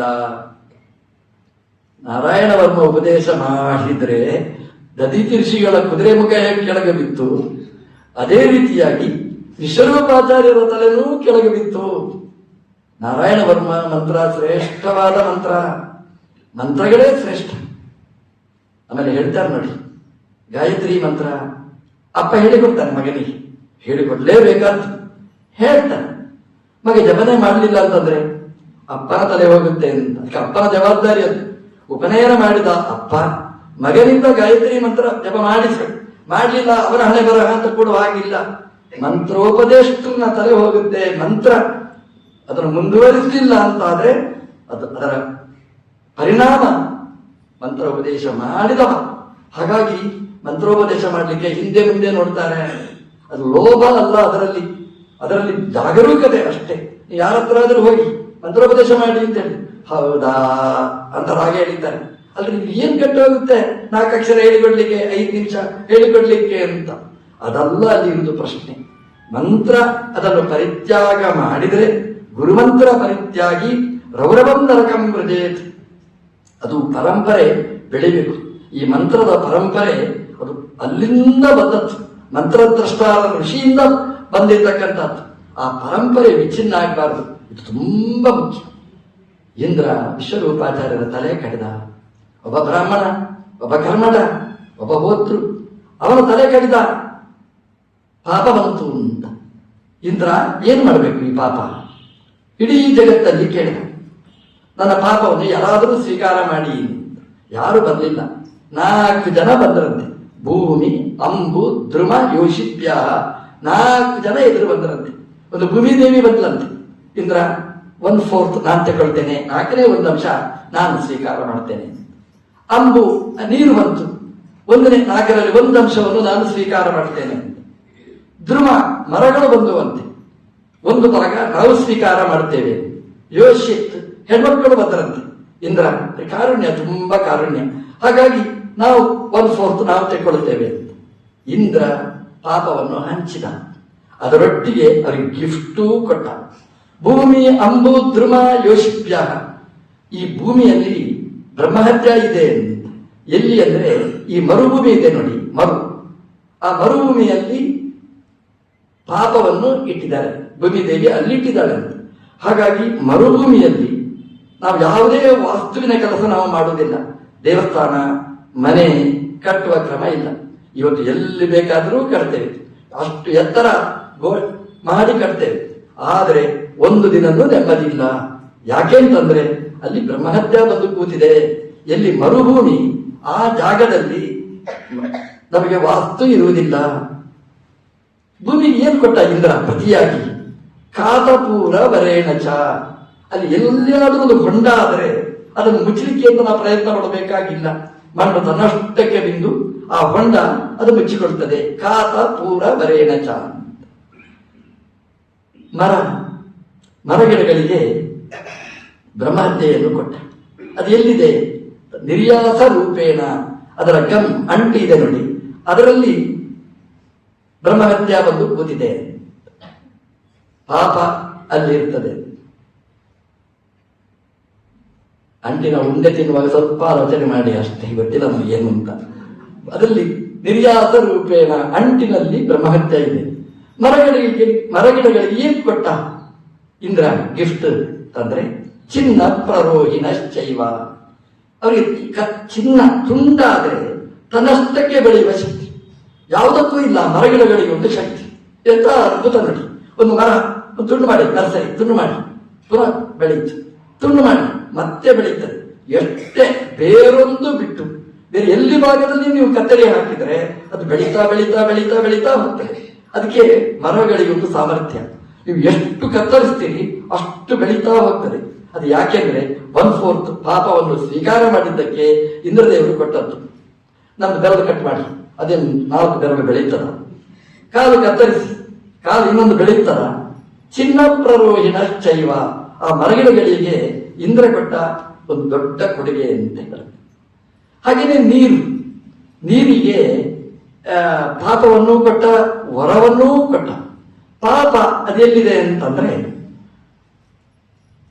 ಫೇನ ಬುದ್ಬುದ ರೂಪೇಣ ಅಂತ. ಆ ನೀರಿನಲ್ಲಿ ಆ ಗುಳ್ಳೆ ಬರುತ್ತೆ ನೋಡಿ, ಫೇನ ಅಂತ ಕರೀತಾರೆ.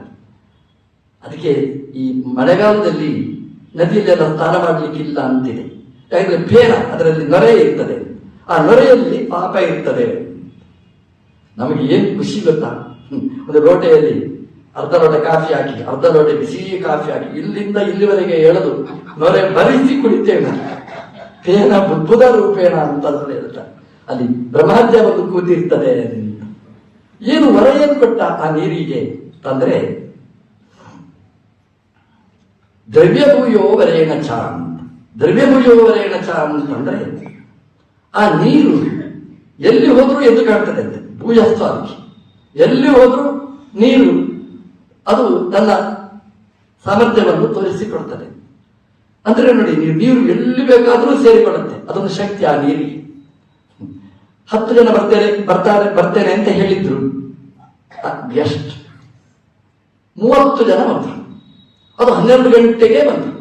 ಮತ್ತೆ ಅರ್ಜೆಂಟ್ ಹೋಗ್ಬೇಕು ಅಂತ ಹೇಳಿದ್ರು. ನೀವೇನ್ ಮಾಡ್ಬೇಕು? ಸಾಂಬಾರು ಮಾಡಿತ್ತು 10 ಜನರಿಗೆ. ಇನ್ನೇನು ಮಾಡ್ಬೇಕು? ನೀವು ಒಂದಿಷ್ಟು ನೀರು ಹಾಕಿದ್ರಿ, ಸಾಂಬಾರು ಫಸ್ಟ್ ಕ್ಲಾಸ್ ಸಾಂಬಾರು. ಯಾರಿಗೆ ನೀರು ಹಾಕಿದ್ರು ಅಂತ ಯಾರಾದ್ರೂ ಬೈತಾರ? ಹಾಕುದಿಲ್ಲ. ನೀರು ಸಾಂಬಾರಿನೊಟ್ಟಿಗೆ ಸೇರಿದ್ರೆ ಅದು ಸಾಂಬಾರಾಯ್ತು. ಇದು ನೀರಿಗೆ ಕೊಟ್ಟವರ. ಹಾಲು ಕೊಡ್ತಾರೆ, ಹಾಲಿಗೆ ಒಂದಿಷ್ಟು ನೀರು ಹಾಕ್ತಾರೆ. ನೀರು ಹಾಕಿದ್ರೆ ಕೊಡೋದೇ ಇಲ್ಲ, ನೀರು ಹಾಕಿ ಕೊಡ್ತಾರೆ. ಹಾಲು ನೀರು ಕೊಟ್ಟರು ಅಂತ ಯಾರಾದ್ರೂ ಬೈತಾರೆ? ನಮ್ಮಲ್ಲಿದೆ ನೀರು ಮಜ್ಜಿಗೆ, ಮಜ್ಜಿಗೆ ನೀರು ಅಂತ. ಏನು ವ್ಯತ್ಯಾಸ ಅಂತಂದ್ರೆ ಮಜ್ಜಿಗೆ ತುಂಬಾ ಇದ್ರೆ ಮಜ್ಜಿಗೆ ನೀರು, ನೀರು ತುಂಬಾ ಇದ್ರೆ ನೀರು ಮಜ್ಜಿಗೆ. ಅದು ನೀರು ಮಜ್ಜಿಗೆಯಲ್ಲಿ ಸೇರಿಕೊಂಡಿರ್ತದೆ. ದ್ರವ್ಯ ಭೂಯೋ ವರೇಣ ಚ. ಆ ದ್ರವ್ಯದಲ್ಲಿ ಭೂಯತ್ವದಿಂದ ತುಂಬುವ ವರವನ್ನು ಕೊಟ್ಟಿದ್ರು. ಹೆಣ್ಮಕ್ಕಳು ಹೆಂಗಸರಿಗೆ ಬ್ರಹ್ಮಹತ್ಯೆಯನ್ನು ಕೊಟ್ಟು ಇಂದ್ರ ವರವನ್ನೂ ಕೊಟ್ಟ. ಏನು ಬ್ರಹ್ಮಹತ್ಯೆಯನ್ನು ಕೊಟ್ಟ ಅಂದ್ರೆ ರಜಸ್ಸು ದೃಶ್ಯತೆ ಅಂಹ, ಅದು ತಿಂಗಳಿಗೆ 3 ದಿನ ಆ ರಜಸ್ಸಿನಲ್ಲಿ ಹೆಣ್ಮಕ್ಕಳ ರಜಸ್ಸಿನಲ್ಲಿ ಬ್ರಹ್ಮಹತ್ಯ ತುಂಬಿಕೊಂಡಿರ್ತದೆ. ಅದಕ್ಕೆ ಹೆಣ್ಮಕ್ಕಳಿಗೆ 3 ದಿನ ರಜೆ ವಿಶ್ರಾಂತಿ. ಗಂಡಸರಿಗೆ ವಿಶ್ರಾಂತಿ ಅಂತಿಲ್ಲ.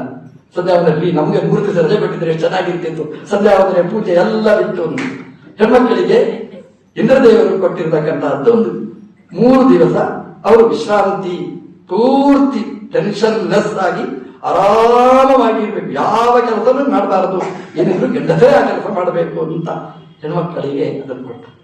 ಏನವರಿಗೆ ವರ ಏನು ಕೊಟ್ಟ? ಕಾಮಪೂರ ವರೇಣ ಚ. ಎಲ್ಲಿಯಾದರೂ ಏನಾದರೂ ಒಂದು ಕೊಡೋದಿದ್ರೆ ಅದು ಹೆಣ್ಮಕ್ಕಳಿಗೆ ಕೊಡ್ತಾರೆ, ಗಂಡಸರಿಗೆ ಕೊಡೋದು. ನಾವು ಕರ್ನಾಟಕದಲ್ಲಿದೆ ಗ್ಯಾರಂಟಿ ಅಂತ, ಎಲ್ಲ ಹೆಣ್ಮಕ್ಕಳಿಗೆ ಗ್ಯಾರಂಟಿ, ಗಂಡಸರಿಗೆ ಇಲ್ವೇ ಇಲ್ಲ. ಅವ್ರು ಎಲ್ಲಿ ಬೇಕಾದ್ರೂ ಹೋಗ್ಬೋದು, ಫ್ರೀ, ಎಲ್ಲ ಫ್ರೀ ಅವರಿಗೆ. ಎಲ್ಲ ಎಲ್ಲಿ ಹೋದ್ರೂ ಕೇಳುವವರಿಲ್ಲ. ಗಂಡಸರು ಅವ್ರು ಡಬ್ಬಲ್ ದುಡ್ಡು ಕೊಡ್ತಾರೆ ಹೋದ್ರೆ. ಈ ಹೆಣ್ಮಕ್ಕಳಿಗೆ ಕೊಟ್ಟೋ ದುಡ್ಡಲ್ಲೇ ಗಂಡಸರಿಂದ ಬರ್ತದೆ. ಎಲ್ಲ ಅವರಿಗೆ ಎಲೆಕ್ಟ್ರಿಕ್ ಫ್ರೀ, ಎಲ್ಲ ಫ್ರೀ ಅವರಿಗೆ. ಅದು ನೋಡಿ ಇಂದ್ರದೇವರು ಕೊಟ್ಟ ವರ ಅದು. ಕಾಮಪೂರ ವರೇಣ ಚ, ಅವರಿಗೆ ಯಾವುದು ಬೇಕು ಅದನ್ನು ಕೊಡ್ತಾರಂತೆ. ಕಾಮಪೂರ ವರೇಣ ಚ. ಹೀಗೆ ಇಂದ್ರ ತನ್ನ ಪಾಪವನ್ನು ಹಂಚಿಕೊಂಡ. ತ್ವಷ್ಟೃ, ಅವನ ಅಪ್ಪ ಮಾತ್ರ ಸಿಡುಕ, ತುಂಬಾ ಬೇಜಾರಾಯಿತು. ಇಷ್ಟು ಉಪಕಾರ ಮಾಡಿದ್ದಕ್ಕೆ ನನ್ನ ಮಗನನ್ನೇ ಸಂಹಾರ ಮಾಡಿದ. ಈ ದೇವತೆಗಳು ಸರಿ ಇಲ್ಲ, ಇಂದ್ರ ಸರಿ ಇಲ್ಲ. ಹಾಗಾದ್ರೆ ಇಂದ್ರನನ್ನು ಕೊಲ್ಲುವ ಒಂದು ಮಗನನ್ನು ಪಡೆಯಬೇಕು ಅಂತ ಹೋಮ ಮಾಡಿಸ್ತಾನೆ. ಒಳ್ಳೆಯ ಪುರೋಹಿತರು ಬರ್ತಾರೆ, ಹೋಮ ಮಾಡ್ತಾರೆ. ಹೋಮದಲ್ಲಿ ವೃತ್ರ ಮೇಲಕ್ಕೆ ಬರ್ತಾನೆ. ವೃತ್ರ ವೃಣೋತೀತಿ ವೃತ್ರ, ಎಲ್ಲ ಕಡೆ ತುಂಬಿದವ, ದೇವಲೋಕಕ್ಕೂ ಲಭ್ಯ ಇಟ್ಟ. ಅವನನ್ನು ನೋಡಿದರೆ ದೇವತೆಗಳೇ ಬೆಚ್ಚಿ ಬೀಳ್ತಿದ್ರಂತೆ. ಭಯಪಟ್ಟರವರು, ಸ್ಥಾನ ಭ್ರಷ್ಟರಾದ್ರು. ದೇವರ ಹತ್ರ ಹೋಗಿ ಹೇಳಿದ್ರು, ವೃತ್ರ ಅವ್ರ ಬಾಯಿ ನೋಡಿದ್ರೆ ಭಯ ಆಗಿ ಬಿಡುತ್ತೆ, ನುಂಗಿದ್ರೆ ಬರೀ ಇವರ ಅಣು ಎಲ್ಲೋ ಒಂದು ಮೂಲೆಯಲ್ಲಿ ಸೇರಿಬಿಡ್ತಾರೆ. ದೇವರ ಹತ್ರ ಬಂದು ಕೇಳ್ತಾನೆ, ಸ್ವಾಮಿ, ಈಗ ವೃತ್ರ ತುಂಬಾ ನಮಗೆ ಹಿಂಸೆ ಕೊಡ್ತಾ ಇದ್ದಾನೆ, ನಾವೇನ್ ಮಾಡಲಿ? ದೇವರ ಹತ್ರ ಪರಿಹಾರ ಇದೆ. ನಾವು ದೇವರ ಹತ್ರ ಹೋಗ್ಲಿಕ್ಕೆ ಹಿಂಜರಿತೇವೆ ಅಷ್ಟೇ. ಯಾರ್ಯಾರ ಹತ್ರನೋ ನಮ್ಮ ಸಮಸ್ಯೆ ಹೇಳ್ತೇವೆ. ಭಗವಂತನ ಹತ್ರ ಕೈ ಮುಗಿದ್ರೆ ಸಾಕು, ಹೋಗಿ ಹೇಳಬೇಕು ಅಂತಿಲ್ಲ. ಸರ್ವಜ್ಞನಾದ ದೇವರು ಅರಿತು ಅದಕ್ಕೆ ಸರಿಯಾದ ಚಿಕಿತ್ಸೆಯನ್ನು ಮಾಡ್ತಾರೆ. ಹೋಗುದಿಲ್ಲ ನಾವು ಪ್ರಶ್ನೆಗೆ ಎಂತ ದೇವರ ಹತ್ರ ಎಂತ ಹೇಳೋದು ಅಂತ. ಹಾಗಾಗಿ ದೇವರು ನಮ್ಮನ್ನು ದೂರ ಇಟ್ಟಿದ್ದಾನೆ ಅಲ್ಲ, ನಾವು ದೇವರನ್ನು ದೂರ ಇಟ್ಟಿದ್ದೇವೆ. ದೇವತೆಗಳಿಗೆ ಗೊತ್ತು, ಆಪತ್ತು ಬಂದಾಗ ಭಗವಂತನ ಹತ್ರ ಹೋಗ್ತಾರೆ. ದೇವರು ಹೇಳಿದ, ದದೀಚಿ ಋಷಿಗಳ ಹತ್ರ ಹೋಗಿ ಅವರ ಎಲುಬನ್ನು ಕೇಳಿ ಕೊಡ್ತಾನ. ದದೀಚಿ ಎಲುಬು ಯಾರಾದ್ರೂ ಕೊಡ್ತಾರ? ಯಾರ್ದೋ ಎಲುಬು, ಸತ್ತವರ ಎಲುಬು ಕೊಡ್ಬೋದು, ಅವಂದೇ ಎಲುಬನ್ನು ಕೊಡು ಅಂತ ಕೇಳಿದ್ರೆ ಕೊಡ್ತಾನ. ದೇವರು ಹೇಳಿದ, ನಿನ್ಗೆ ಯಾಕೆ ಅದು, ಕೇಳು ಹೋಗಿ ಅವನ ಹತ್ರ, ಕೊಡ್ತಾನೆ. ಹಿಡ್ಕೊಂಡು ಬಾ, ವಜ್ರಾಯುಧ ಮಾಡು, ನಾನು ಅದರಲ್ಲಿ ಸೇರ್ತೇನೆ, ಯುದ್ಧ ಮಾಡು, ವೃತ್ರನನ್ನು ಸಂಹಾರ ಮಾಡಬಹುದು ಅಂತ ದೇವರಿಗೆ ನಮಸ್ಕಾರ ಮಾಡಿ ದದೀಚಿ ಹತ್ರ ಹೋದ. ದೇವತೆಗಳೆಲ್ಲ ಸೇರಿ ಹೋದ್ರು. ಅದು ಗಣೇಶನ್ ಕೇಳೋದು ಎಷ್ಟು ಕಷ್ಟ ನೋಡಿ. ದದೀಚಿ ಹತ್ರ ಹೋದ್ರು. ದದೀಚಿ ಋಷಿಗಳೇ, ಏನ್ ಬಂದ್ರಿ? ಅವರ ಶಬ್ದದಲ್ಲೇ ಇತ್ತು ವ್ಯಂಗ್ಯ ತುಂಬಿತ್ತು. ಇಲ್ಲ ನೀವು ನೋಡ್ಲಿಕ್ಕೆ ಆಯ್ತಾ, ನೋಡಿ ಆಯ್ತಲ್ಲ ಹೋಗಿ ಅಂತ. ಹಾಗಲ್ಲ, ಮತ್ತೇನು ಹೇಳಿ? ಏನಿಲ್ಲ, ಅದು ಆ ವೃತ್ರ, ಅದೇನು ವೃತ್ರ ಗೊತ್ತು, ಮುಂದೆ ಹೇಳಿ, ಏನು ಹೇಳಬೇಕು ಹೇಳಿ. ಆಗ ಹೇಳಿದ್ರು, ಒಂದು ವಜ್ರಾಯುಧ ತಯಾರಾಗ ಮಾಡಿ, ನಮ್ಮಂದ್ರೆ ಫ್ಯಾಕ್ಟರಿ ಏನಿಲ್ಲ, ಮಾಡಿ. ಅಲ್ಲ, ಅದಕ್ಕೆ ಎಲುಬು ಬೇಕು. ಎಲುಬು ಎಲ್ಲಿದೆ ಹುಡುಗಿ? ಅಲ್ಲ, ನಿಮ್ದೇ ಎಲುಬು ಬೇಕು. ದದೀಚಿ ಋಷಿಗಳು ಹೇಳಿದ್ರು, ನಾನು ಏನೂ ಅನ್ಯಾಯ ಮಾಡಲಿಲ್ಲ, ಹೋಗಿ ಹೋಗಿ ನನ್ನ ಎಲುಬು ನಿಮಗೆ ಬೇಕಾ? ಬೇರೆ ಯಾರು ನಿಮಗೆ ಸಿಗಲಿಲ್ವಾ? ನಂದೇ ಬೇಕಾಗ್ತಾ? ಅಯ್ಯೋ, ಎಂತ ದೇವತೆಗಳು ಅಂದ್ರೆ ಒಳ್ಳೆಯವರು ಅಂತ ತಿಳ್ಕೊಂಡಿದ್ದೆ, ಹೋಗಿ ಹೋಗಿ ಎಲುಬು ಮರೆಯುವ, ಬೆನ್ನೆಲುಬು ಮರೆಯುವ ಕೆಲಸ ನೀವು ಮಾಡ್ತೀರಾ? ಇಂದ್ರನ ಮುಖ ಇಷ್ಟೇ ಚಿಕ್ಕದಾಯ್ತು. ನಾನು ಎಲ್ಲಾದ್ರೂ ಡೊನೇಷನ್ ಕೇಳಲಿಕ್ಕೆ ಹೋದಾಗ ತುಂಬಾ ಕೊಡ್ತಾರೆ, ಒಳ್ಳೆ ಡೋನರ್ ಅಂತ ತಿಳ್ಕೊಂಡು ಹೋದ್ರೆ, ರೀ ನಾನು ಕೊಡೋಷ್ಟೆಲ್ಲ ಕೊಟ್ಟಾಯ್ತ್ರಿ, ಎಷ್ಟು ಜನ ಕೇಳೋದು ಹೇಳಿದ್ರೆ ಮುಖ ಇಷ್ಟೇ ಚಿಕ್ಕದಾಗುತ್ತೆ ನೋಡಿ, ವಾಪಸ್ ಬರ್ತಾರೆ ನೋಡಿ. ಹಾಗಾಯ್ತು ದೇವತೆಗಳ ಮುಖ ಇಷ್ಟೇ. ದೇವರು ಹೇಳಿದ ಅಂತ ನಾನು ಬಂದೆ, ದೇವರೇ ಹೇಳಿಕೊಟ್ಟದ್ದು. ಇವ ಹೇಳಿದ ಬೇರೆ ಯಾರು ಸಿಗಲಿಲ್ವಾ, ನಾನು ಬದುಕುವುದು ಬೇಡವಾ, ನನ್ನ ಎಲುಬೇ ನಿಮಗೆ ಬೇಕಾ? ಹೌದಲ್ಲ, ವಿಷಯ ಹೌದು, ಅವನದೇ ಎಲುಬು ಬೇಕಾ, ಬೇರೆಯವ್ರದ್ದು ಆಗ್ಬೋದಿತ್ತಲ್ಲ. ಇಂದ್ರನ ಮುಖ ಚಿಕ್ಕದಾದದನ್ನು ನೋಡಿ ದಧೀಚಿ ಹೇಳಿದರು, ಇಂದ್ರ, ನಮ್ಮ ಜೀವ, ನಮ್ಮ ದೇಹ ಅದು ನೀರ ಮೇಲಿನ ಗುಳ್ಳೆಯ ಹಾಗೆ, ಅದೇನು ಶಾಶ್ವತ ಅಲ್ಲ, ಅದು ಅನಿತ್ಯ. ಇವತ್ತದ ನಾಳೆ ನನ್ನ ದೇಹ ಬಿಡ್ಬೇಕಾದ, ಎಂತಾದ್ರೂ ಒಂದು ಬಿಡಬೇಕಾದ ಈ ದೇಹ ಇಂದ್ರನ ಕೆಲಸಕ್ಕೆ, ದೇವತೆಗಳ ಕೆಲಸಕ್ಕೆ, ದೇವರು ಹೇಳಿದ ಕೆಲಸಕ್ಕೆ ನಾನು ಅರ್ಪಣೆ ಮಾಡಿದಿರೋದು ಎಷ್ಟು ಭಾಗ್ಯ. ನನ್ನಂತಹ ಭಾಗ್ಯಶಾಲಿ ಇಲ್ಲ. ದೇವರು ಇಂದ್ರ ನಿನ್ನನ್ನು ನನ್ನ ಹತ್ರನೇ ಕಳಿಸಿ ನನ್ನ ಎಲುಬೇ ಪಡಿತಾನೆ ಅಂತಂದ್ರೆ, ಎಲುಬು ಕೊಟ್ಟ ದೇವರಿಗೆ ನನ್ನ ಎಲುಬನ್ನು ದಾನ ಮಾಡುವ ಯೋಗ ಇದ್ರೆ ಜೀವನದಲ್ಲಿ ನನ್ನಂತಹ ಸೌಭಾಗ್ಯವಂತ ಪ್ರಪಂಚದಲ್ಲಿ ಇನ್ನೊಬ್ಬ ಇಲ್ಲ. ನಾನು ಪ್ರೀತಿಯಿಂದ ಕೊಡ್ತಾ ಇದ್ದೇನೆ, ಅದನ್ನು ಸ್ವೀಕಾರ ಮಾಡು ಅಂತ ಹೇಳ್ತಾರೆ. ನಾನು ಹೇಳ್ಬೋದು ಎಲುಬು ತೆಗೀರಿ ಅಂತ, ಮುಟ್ಟಿದ್ರೆ ನೋವಾಗುತ್ತೆ, ಮುಳ್ಳು ತೆಗೀಲಿಕ್ಕೆ ನಮ್ಗೆ ನೋವಾಗುತ್ತೆ, ಎಲುಬು ತೆಗೆದು ಹೇಗೆ ತೆಗಿಬೇಕು? ಎಂತಹ ಸೆಲ್ಫ್ ಎನೆಸ್ಟೇಷಿಯಾ ನೋಡಿ. ಅವರು ಕೂತರು ಸಮಾಧಿಯಲ್ಲಿ, ದೇಹದ ಮೇಲೆ ಅಭಿಮಾನವನ್ನೇ ತೊರೆದರು. ಇಂದ್ರ ಹೇಳಿದ್ರು ಮೊದಲೇ, ಇಂದ್ರ ಎಲ್ಬ ಕತ್ತರಿಸಿದ. ಅಯ್ಯೋ ಅಯ್ಯೋ, ನಮಗೆ ಸೂಜಿ ಅಲ್ಲಿ ತಂದ್ರೆ ಮುಳ್ಳು ಮುಟ್ಲಿಲ್ಲ ಕಾಲು, ಅಯ್ಯೋ ಅಯ್ಯೋ ಅಂತ ಅಲ್ಲಿಗೆ ಶುರು ಮಾಡ್ತೇವೆ. ಎಲುಬನ್ನೇ ಕತ್ತರಿಸಿದ ದಧೀಚಿ ಋಷಿಗಳು. ಎಂತಹ ಸಾಧನೆ, ಎಂತಹ ಸಮಾಧಿ ಪರಿಪಾಕ ಅವಸ್ಥೆ, ಎಂತಹ ಪಕ್ವ ಸಾಧನೆ. ದಧೀಚಿ ಋಷಿಗಳು ತನ್ನ ಎಲುಬನ್ನು ಸಮರ್ಪಣೆ ಮಾಡಿದ್ದಾರೆ, ಅಂದ್ರೆ ತನ್ನ ಸರ್ವಸ್ವವನ್ನು ಸಮರ್ಪಣೆ ಮಾಡಿದ ಮಹಾಸಾಧ. ಒಂದು ದೇವಲೋಕ ಉಳಿಯಬೇಕು ಅಂತ ಅವರು ಮಾಡಿದ ಸಾಧನೆ ತುಂಬಾ ದೊಡ್ಡದು. ಇಂದ್ರ ಭಾರೀ ವೈಭವದಲ್ಲಿ ತನ್ನ ಆನೆಯ ಮೇಲೆ ಮೆರವಣಿಗೆ ಮಾಡಿ ಇಟ್ಕೊಂಡು ಬಂದ ಎಲುಬನ್ನು ತಂದು ದೇವರಿಗೆ ಸಮರ್ಪಣೆ ಮಾಡಿದ. ದೇವರದರ ಒಳಗೆ ಪ್ರವೇಶ ಮಾಡಿದ. ವಜ್ರಾಯುಧವನ್ನು ಹಿಡ್ಕೊಂಡು ಯುದ್ಧಕ್ಕೆ ಬರ್ತಾನೆ. ವಿಶ್ವಕರ್ಮ ನಿರ್ಮಾಣ ಮಾಡಿದ ಆ ಆಯುಧವನ್ನು ಹಿಡ್ಕೊಂಡು ವೃತ್ರನ ಜೊತೆಗೆ ಯುದ್ಧಕ್ಕೆ ಬರ್ತಾನೆ. ಇತರ ದೈತ್ಯರೆಲ್ಲ ಛಲ್ಲಾಪಿಲ್ಲಿ ಆಗ್ತಾರಂತೆ. ಅವಾಗ ವೃತ್ರ ಹೇಳ್ತಾನೆ, ಎಂತಹದ್ದು ದೇವತೆಗಳೇ ನೀವು, ಓಡಿ ಹೋಗುವವರ ಜೊತೆಗೆ ಯಾಕೆ ಬಡಿತೀರಿ? ನಾನಿದ್ದೇನೆ ಓಡಿ ಹೋಗದಿದ್ದವನು, ಬನ್ನಿ ನನ್ನ ಹತ್ರ ಯುದ್ಧಕ್ಕೆ ಅಂತ. ಯುದ್ಧ ನಡೀತದೆ. ವೃತ್ರನಿಗೂ ಇಂದ್ರನಿಗೂ ವೃತ್ರನಿಗೂ ಯುದ್ಧ ನಡೆದಾಗ ಭಯಾನಕವಾದ ಕೈ ಕತ್ತರಿಸ್ತಾರೆ ವೃತ್ರನದ್ದು ದೇವತೆಗಳು. ಒಂದು ಕೈಯಲ್ಲಿ ಹೋರಾಟ ಮಾಡ್ತಾನೆ. ಭಯಾನಕವಾದ ಯುದ್ಧದ ಚಿತ್ರ ಶ್ರೀಮದ್ ಭಾಗವತದಲ್ಲಿದೆ. ಯುದ್ಧ ಮಾಡುವಾಗ ದೇವೇಂದ್ರನ ಕೈಯಿಂದ ವಜ್ರಾಯುಧ ಜಾರಿ ಕೆಳಗೆ ಬಿತ್ತು. ಇಂದ್ರ ದುಃಖದತ್ತನಾಗಿ ತಲೆದಗ್ಗಿಸಿ ನಿಂತ. ಯುದ್ಧ ಮಾಡುವಾಗ ಕ್ಷತ್ರಿಯನ ಕೈಯಲ್ಲಿ ಆಯುಧ ಕೆಳಗೆ ಬೀಳಬಾರದು. ಪೂಜೆ ಮಾಡುವಾಗ ಪೂಜಾ ವಸ್ತುಗಳು ಹೇಗೆ ಕೆಳಗೆ ಬೀಳಬಾರದು, ದೇವರೇ ಬೀಳ್ತಾರೆ, ಶಾಲಿಗ್ರಾಮನೇ ಬೀಳುತ್ತೆ, ಹಾಗೆಲ್ಲ ಆಗಬಾರ್ದು. ದೇವರ ಪೂಜೆಯಲ್ಲಿ ದೇವವಸ್ತುಗಳು ಆಗಿರ್ಬೇಕು. ಓದ್ಲಿಕ್ಕೆ ಅಂತ ನಾವು ಓದ್ತೇವೆ, ಪುಸ್ತಕನೇ ಬಿದ್ದಿರ್ತದೆ, ಗೊತ್ತೇ ಆಗುದಿಲ್ಲ ನಮಗೆ. ಹಾಗೆಲ್ಲ ಆಗಬಾರ್ದು. ಓದುವಾಗ ಅಧ್ಯಯನ, ಆ ವಿದ್ಯಾದೇವತೆಗೆ ನಾವು ಗೌರವ ಕೊಡಬೇಕಾದ್ದು. ಯುದ್ಧ ಮಾಡುವಾಗ ಕ್ಷತ್ರಿಯನ ಕೈಯಲ್ಲಿ ಆಯುಧನೂ ಕೆಳಗೆ ಬೀಳಬಾರದು, ಬಿದ್ದರೆ ಎತ್ತಲಿಕ್ಕಿಲ್ಲ ಅಂತಿದೆ. ಇಂದ್ರನ ಚಿಂತೆ ಎಷ್ಟಿರ್ಬೋದು ಅಂತ ಆಲೋಚನೆ ಮಾಡಿ. ಕೈಗೆ ಬಂದದ್ದು ಬಾಯಿಗೆ ಬರಲಿಲ್ಲ, ಹಾಗಾಯ್ತು ನೋಡಿ. ವಜ್ರಾಯುಧ ಸಿಕ್ಕಿದೆ ಅವನಿಗೆ, ಆದರೆ ಉಪಯೋಗ ಮಾಡುವ ಹಾಗಿಲ್ಲ, ಕೆಳಗೆ ಬಿದ್ದಿದೆ, ಎತ್ತಲಿಕ್ಕಾಗಲ್ಲ. ಯಾಕೆ? ಕೈಯಿಂದ ಜಾರಿ ಕೆಳಗೆ ಬಿದ್ದಿದೆ. ಹೇಗಿರ್ಬೋದು ಅವನ ಸ್ಥಿತಿ? ವೃತ್ರ ಉಪದೇಶ ಮಾಡ್ತಾನೆ, ಇಂದ್ರ ಏನ್ ಕೆಳಗೆ ನೋಡ್ತಾ ಇದ್ದಿ? ವಜ್ರಾಯುಧ ಕೆಳಗೆ ಬಿತ್ತು ಅಂತ ನಿನಗೆ ಚಿಂತೆನಾ? ಹೇಗೆ ಕೈಗೆತ್ತಿಕೊಳ್ಳೋದು ಅಂತ ನಿನಗೆ ಮನಸ್ಸಿನಲ್ಲಿ ವ್ಯಾಕುಲತೆನಾ? ಹಾಗೆಲ್ಲ ಚಿಂತೆ ಮಾಡಬೇಡ, ಎತ್ತಿಕೋ, ನಾನು ಹೇಳ್ತೇನೆ, ಎತ್ತಿಕೋ, ತೊಂದರೆ ಇಲ್ಲ ಅಂತ ಹೇಳ್ತಾನೆ. ನನಗೆ ಭಯ ಇಲ್ಲ. ವಜ್ರಾಯುಧ ಇದು ಶ್ರೇಷ್ಠವಾದ ಆಯುಧ, ಇದು ಗೊತ್ತು ನನಗೆ. ಮಂತ್ರಮಯವಾದ ಎಲುಬು, ಇದು ಸಾಮಾನ್ಯ ಎಲುಬು ಅಲ್ಲ. ನಾರಾಯಣ ವರ್ಮ ಜಪ ಮಾಡಿ ಸಿದ್ಧಿ ಪಡೆದ ಎಲುಬು ಇದರಲ್ಲಿದೆ. ಮಂತ್ರದ ತಾಕತ್ತು ಎಲುಬಿನಲ್ಲಿದೆ. ಈ ಎಲುಬು ಎಲ್ಲರನ್ನೂ ಸಂಹಾರ ಮಾಡುವ ಶಕ್ತಿ ಉಳ್ಳಂತ. ಸಾಲದ್ದಕ್ಕೆ ದೇವರೇ ಒಂದು, ವಿಷ್ಣುವೇ ಒಂದು ಅದರಲ್ಲಿ ಕೂತಿದ್ದಾನೆ, ನನಗೆ ಗೊತ್ತು. ಇಂದ್ರ ಹೇಳಿದ, ಇದೇನು ಯುದ್ಧರಂಗನ?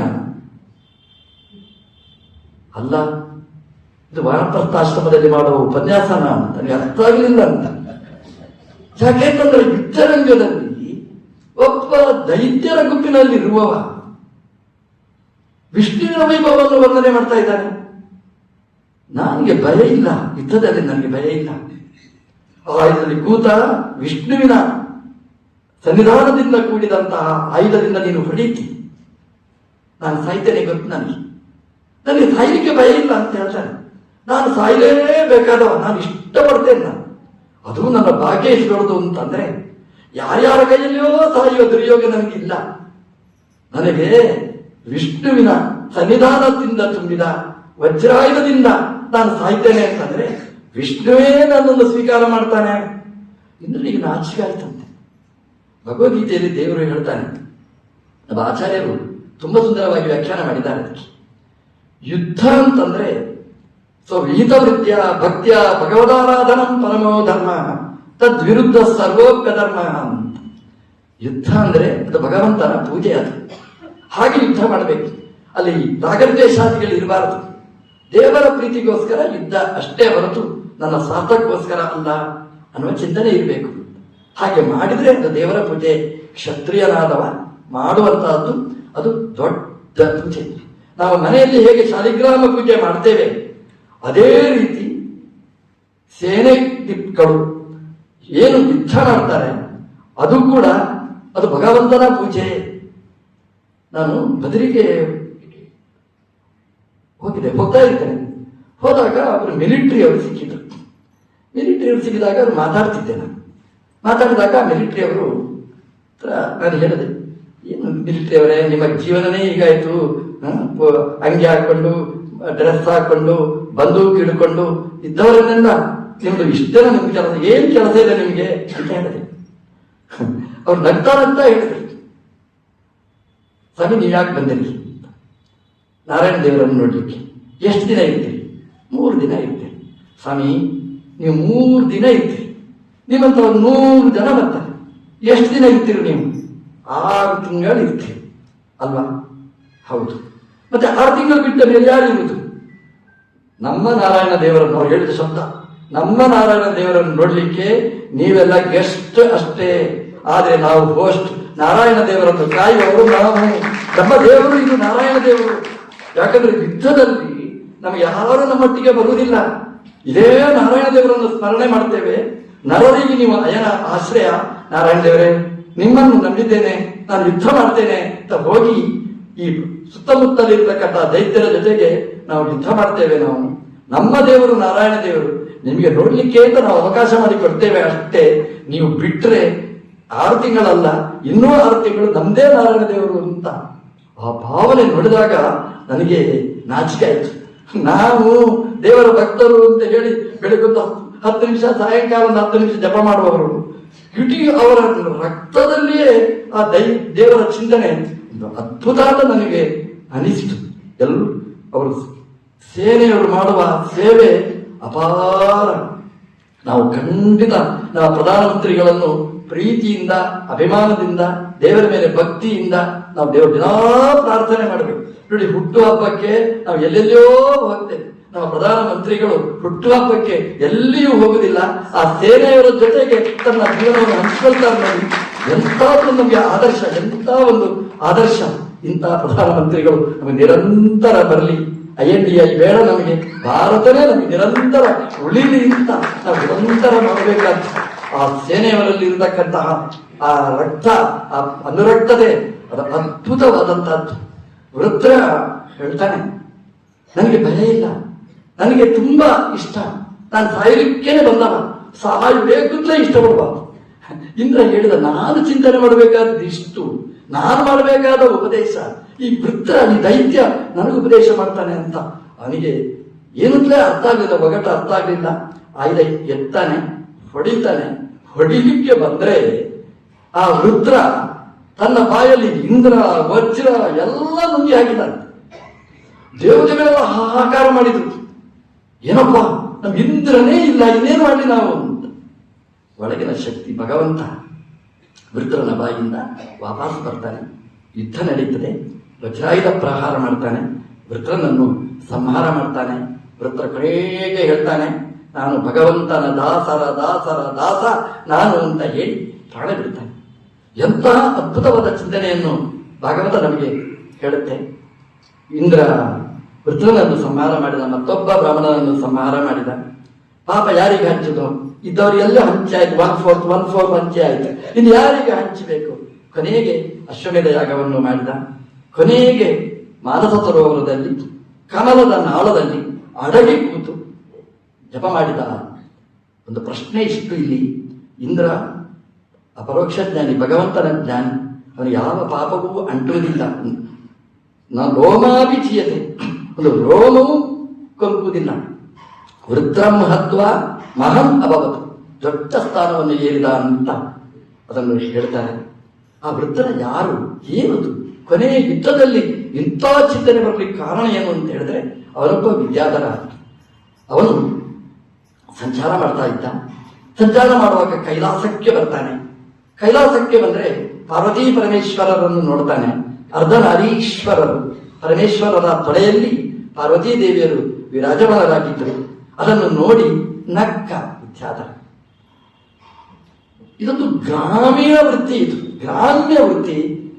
ಇದು ಪಾರ್ವತೀ ದೇವಿಯರಿಗೆ ಕೇಳುವ ಹಾಗೆ ಹೇಳಿದ, ಇದೇನಿದು ಹೊಲಸಿದು, ಎಲ್ಲರ ಮುಂಭಾಗದಲ್ಲಿ ಹೆಂಡತಿಯನ್ನು ತೊಡೆಯಲ್ಲಿ ಕೂಡಿಸಿ ಇದೇನಿದು ರಾಸಕ್ರೀಡೆ ಅಂತ ಅವನು ತಮಾಷೆ ಮಾಡಿದ. ಪಾರ್ವತೀ ದೇವರಿಗೆ ಇದು ಇಷ್ಟ ಆಗಲಿಲ್ಲ, ಗಂಡನನ್ನು ಬೈದದ್ದು ಇಷ್ಟ ಆಗಲಿಲ್ಲ. ಪಾರ್ವತೀ ದೇವರು ಶಾಪ ಕೊಡ್ತಾರೆ, ನೀನು ದೈತ್ಯನಾಗಿ ಹುಟ್ಟು ಪಾಪಿಷ್ಟಾನ್ಯೋನಿ ಪ್ರಾಪ್ತಿತ ಅಂತ ಶಾಪವನ್ನು ಕೊಡ್ತಾರೆ. ರುದ್ರದೇವರು ಹೇಳಿದ್ರು, ಅಮ್ಮ ತಪ್ಪಿದ್ದಿ, ಜಾರಿ ಬಿದ್ದಿದ್ದಿ, ಹಾಗೆ ಶಾಪ ಕೊಡಬಾರದಿತ್ತು ಅಂತ. ವೃತ್ರ ಪಾರ್ವತೀ ಪರಮೇಶ್ವರರ ಪಾದಕ್ಕೆ ನಮಸ್ಕಾರ ಮಾಡ್ತಾನೆ, ನಾನು ಮಾಡಿದ್ದಂತೂ ತಪ್ಪು. ಆಗ ಪಾರ್ವತಿಗೆ ಅನಿಸ್ತಂತೆ, ಈಗ ನಮ್ಮ ತರ ಕೇಳ್ತಾನೆ, ನಮಗೆ ಪುನಃ ಪಾಪ ಯೋನಿಯಿಂದ ಮೋಚನೆ ಮಾಡಿ ಅಂತ ಕೇಳಲಿಲ್ಲಂತೆ. ಅವ್ ಏನು ಹೇಳಿದ ಅಂತಂದ್ರೆ, ಅಮ್ಮ ನೀವು ಏನು ಕೊಟ್ಟಿದ್ದೀರಿ ಇದು ನನಗೆ ವರ, ನಾನು ಪಾಪ ಯೋನಿಯಲ್ಲಿ ಹುಟ್ಟಬೇಕು, ನೀವು ಹೇಳಿದ್ದೀರಿ, ನಾನು ಪ್ರೀತಿಯಿಂದ ಅಲ್ಲಿ ಹೋಗ್ತೇನೆ, ಅದೇನು ಬೇಕು ಅಂತ ಕೇಳಿದ್ರಂತೆ. ಅವ ಹೇಳ್ತಾನೆ, ಅವನು ವಿದ್ಯಾಧರ ಹೇಳ್ತಾನೆ, ಅಮ್ಮ ನೀವು ಪ್ರೀತಿಯಿಂದ ಕೊಟ್ರೆ ಒಂದು ವರ ಕೊಡಿ ಅಷ್ಟೇ, ಮತ್ತೇನು ಬೇಡ. ಏನು ಅಂತ ಕುತೂಹಲ ಇತ್ತು. ಏನು ಕೇಳಿದ ಅಂತಂದ್ರೆ, ನಾನು ಆ ದೈತ್ಯ ಯೋನಿಯಲ್ಲಿ ಹುಟ್ಟಿದ್ರು ನನಗೆ ವಿಷ್ಣುವಿನ ವಿಸ್ಮರಣೆ ನನಗೆ ಬಾರದೇ ಇರಲಿ, ಭಗವಂತನ ಸ್ಮರಣೆ ನನಗೆ ಸದಾ ಜಾಗರೂಕವಾಗಿರಲಿ, ಈ ವರ ಅನುಗ್ರಹಿಸಿ. ರುದ್ರದೇವರು ನಕ್ಕರಂತೆ ಪಾರ್ವತಿ ದೇವಿಯನ್ನು ನೋಡಿ. ಅಂದ್ರೆ ದೇವರ ಭಕ್ತರಂದ್ರೆ ಹೇಗಿರ್ತಾರೆ ಅಂತಂದ್ರೆ, ಬಂದದ್ದೆಲ್ಲ ಬರಲಿ, ಗೋವಿಂದನ ದಯೆ ಇರಲಿ ಅಂತ ಅದನ್ನೆಂದೂ ಅವರು ಮರೆಯುವುದಿಲ್ಲ. ಅಂತಹ ವಿದ್ಯಾಧರ ವೃತ್ರನಾಗಿ ಬಂದು ವಜ್ರಾಯುಧದಿಂದ ಹತನಾಗಿ ಕೊನೆಗೆ ಭಗವಂತನಿಗೆ ತನ್ನನ್ನು ಸಮರ್ಪಣೆ ಮಾಡಿಕೊಂಡ ಆ ಕಥೆಯನ್ನು ಭಾಗವತ ಮುಷ್ಯಂತಿ ಎಂ ಸೂರಯ ಅವರ ಬಗ್ಗೆ ಹೇಗೆ ಮೋಹಗೊಳ್ತಾರೆ ಅನ್ನುವ ಕಥೆಯನ್ನು ಭಾಗವತ ಉಲ್ಲೇಖ ಮಾಡಿದೆ. ಸಪ್ತಮ ಸ್ಕಂದದಲ್ಲಿ ಅಪ್ಪ ಮಗನ ವಿರುದ್ಧವಾದ ಚಿಂತನೆಗಳು ಅದನ್ನು ಚಿತ್ರಿಸಿದೆ. ಎಲ್ಲಿಯಾದರೂ ಕೂಡ ತನ್ನ ಮಗನನ್ನು ದ್ವೇಷ ಮಾಡುವ ಅಪ್ಪ ಎಲ್ಲಿಯಾದರೂ ಇರ್ತಾನೆ, ಮಗ ಅಪ್ಪನನ್ನು ದ್ವೇಷ ಮಾಡ್ತಾನೆ, ಅಪ್ಪ ಮಗನನ್ನು ದ್ವೇಷ ಮಾಡುವವ ಇದ್ದಾನ ಅಂತಂದ್ರೆ ಭಾಗವತದ ಕಥೆ ಹೇಳಿದೆ ನಮಗೆ. ಎಂಥವರು ಇರ್ತಾರೆ. ಅಪ್ಪ ಅಂದ್ರೆ ಅವನು ತಪಸ್ಸಿಗೆ ಹೋಗ್ತಾನೆ, ಮಗ ಅವನು ತಪಸ್ಸಿಗೆ ಹೋಗ್ತಾನೆ. ಅಪ್ಪ ಮಗ ಒಟ್ಟಿಗೆ ಮಾಡಿದ ತಪಸ್ಸು. ಅಪ್ಪ ಕಾಡಿಗೆ ಹೋದ, ಮಂದರದ್ರೋಣಿಗೆ ಹೋದ. ಮಂದರದ್ರೋಣಿ ಅಂದ್ರೆ ತುಂಬಾ ಏಕಾಂತವಾದ ಪ್ರದೇಶ, ಯಾರು ಸೂರ್ಯನ ಛಾಯೆಯೂ ಬೀಳದೆ ಇರತಕ್ಕಂತಹ ಒಂದು ಜಾಗ, ಏಕಾಂತ ಜಾಗ. ಆ ಎರಡು ಪರ್ವತಗಳು ಒಟ್ಟು ಸೇರುವ ಆ ಸಂಧಿನಲ್ಲಿ ಸೂರ್ಯನಿಗೂ ಪ್ರವೇಶ ಇರುತ್ತದೆ. ಅಂತಹ ಏಕಾಂತ ಜಾಗಕ್ಕೆ ಹೋದ. ನಾನು ದೈತ್ಯರಿಂದಲೂ ಕಲಿಬೇಕಾದ ಪಾಠ ಇದೆ. ಏಕಾಂತ ಜಾಗಕ್ಕೆ ಹೋದ, ಅಲ್ಲಿ ಅಂಗುಷ್ಟಾಶ್ರಿತ ಅವನಿ, ಬರೀ ಅಂಗುಟದಲ್ಲಿ ನಿಂತು ತಪಸ್ಸು ಮಾಡಿದ. ಊರ್ಧ್ವಬಾಹು, ಎರಡೂ ಕೈಯನ್ನು ಮೇಲಕ್ಕೆ ಎತ್ತಿದ. ನಭೋ ದೃಷ್ಟಿ, ದೃಷ್ಟಿಯನ್ನು ಸೂರ್ಯನಿಗೆ ಅಭಿಮುಖವಾಗಿಟ್ಟು ತಪಸ್ಸು ಮಾಡಿದ. ಇನ್ನೊಂದ್ಸಲ ಹೇಳ್ತೇನೆ ನೋಡಿ. ಅಂಗುಷ್ಟಾಶ್ರಿತಾವನಿ, ಅಂಗುಷ್ಟದಲ್ಲಿ ನಿಂತು ತಪಸ್ಸು ಮಾಡಿದ. ಈಗೆಲ್ಲ ಬೇಡ, ಯಾರನ್ನಾದ್ರೂ ಪಕ್ಕದಲ್ಲಿ ನಿಲ್ಲಿಸಿ ಉತ್ತರ ಮಾಡಿ. ಅಂಗುಷ್ಟದಲ್ಲಿ ನಿಲ್ಲಿಸಿ, 1 ಸೆಕೆಂಡ್ ನಿಲ್ಲಿ, ನೀವು ಸಾಕು. ಅಂಗುಷ್ಟ ಸ್ಥಿತ ಅವನಿ ಸಾಧ್ಯನಾಯ್ತು.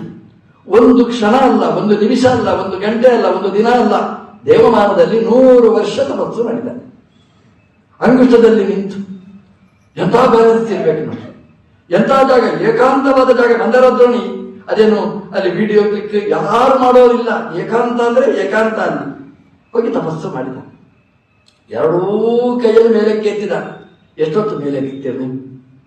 ಒಂದು ಸಾಮಾನು ಮೇಲಿದ್ದರೆ ಕೆಳಗೆ ನಿಂತು ಅಯ್ಯಪ್ಪ ಅಂತ ಆಗಿಬಿಡ್ತಾರೆ ನಮ್ಗೆ. ಅದು 100 ವರ್ಷ. ಅದಕ್ಕಿಂತಲೂ ಮಿಗಿಲಾಗಿ ನಭೋದೃಷ್ಟಿ ಅಂತ ಆಕಾಶಕ್ಕೆ ದೃಷ್ಟಿ ಇಡಬೇಕು. ದೃಷ್ಟಿ ಬದಲಾಯಿಸಲೇ ಇಲ್ಲ, ಮೇಲೆ ನೋಡ್ತಿದ್ದ. ಅಂದ್ರೆ ಬ್ರಹ್ಮದೇವರು ಕೆಳಗಿಳಿದು ಬರಬೇಕು ಅಂತ ನಭೋದೃಷ್ಟಿ. ಮಳೆ ಬರ್ತದೆ ಧಾರಾಕಾರವಾಗಿ. ಎಂತಹ ಕಡು ಬಿಸಿಲುಗಳು, ಚಳಿ, ಎಲ್ಲವನ್ನೂ ತಡ್ಕೊಳ್ಬೇಕು. ತಪಸ್ಸು ಮಾಡಬೇಕು 100 ವರ್ಷ.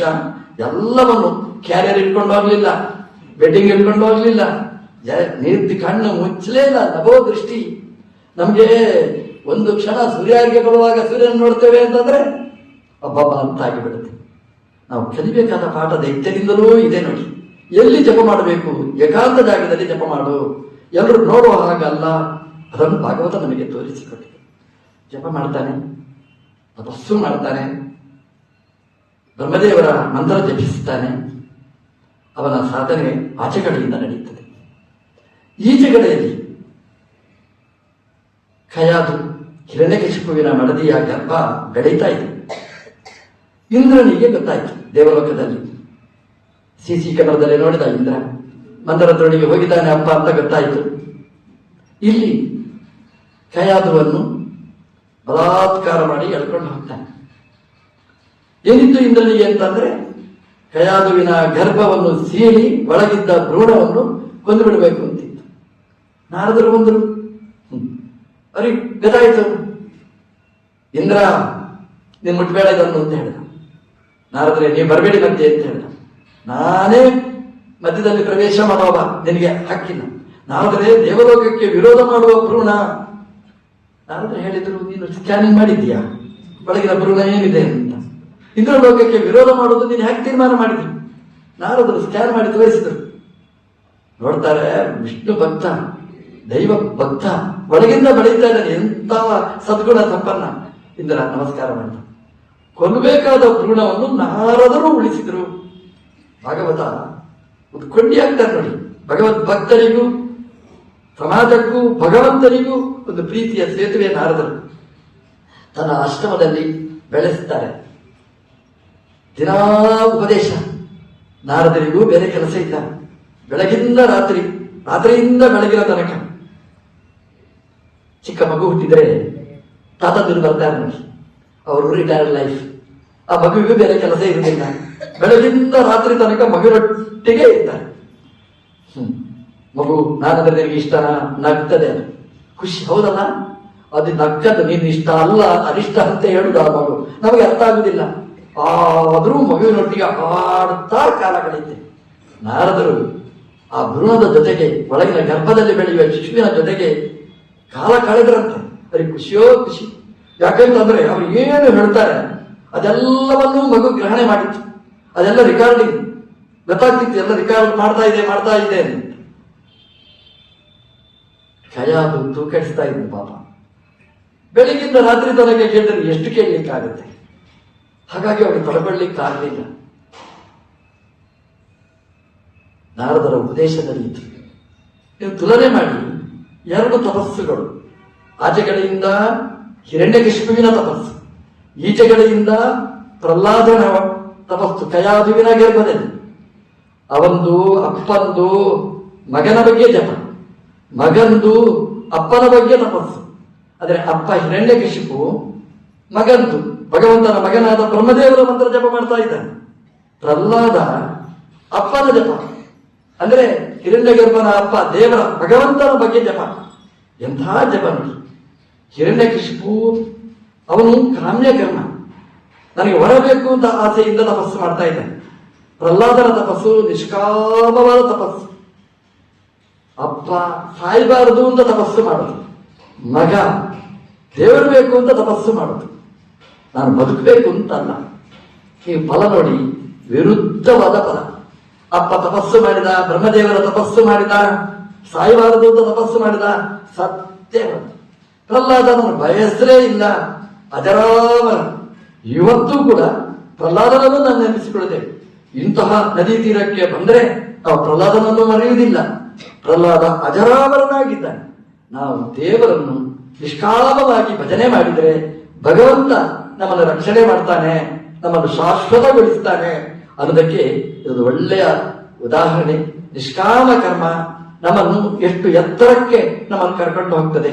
ಗೋವಿಂದಾಚಾರ್ಯರು ಮಾಡಿದ ಸಾಧನೆ ಅಂತಿದ್ದದಲ್ಲ.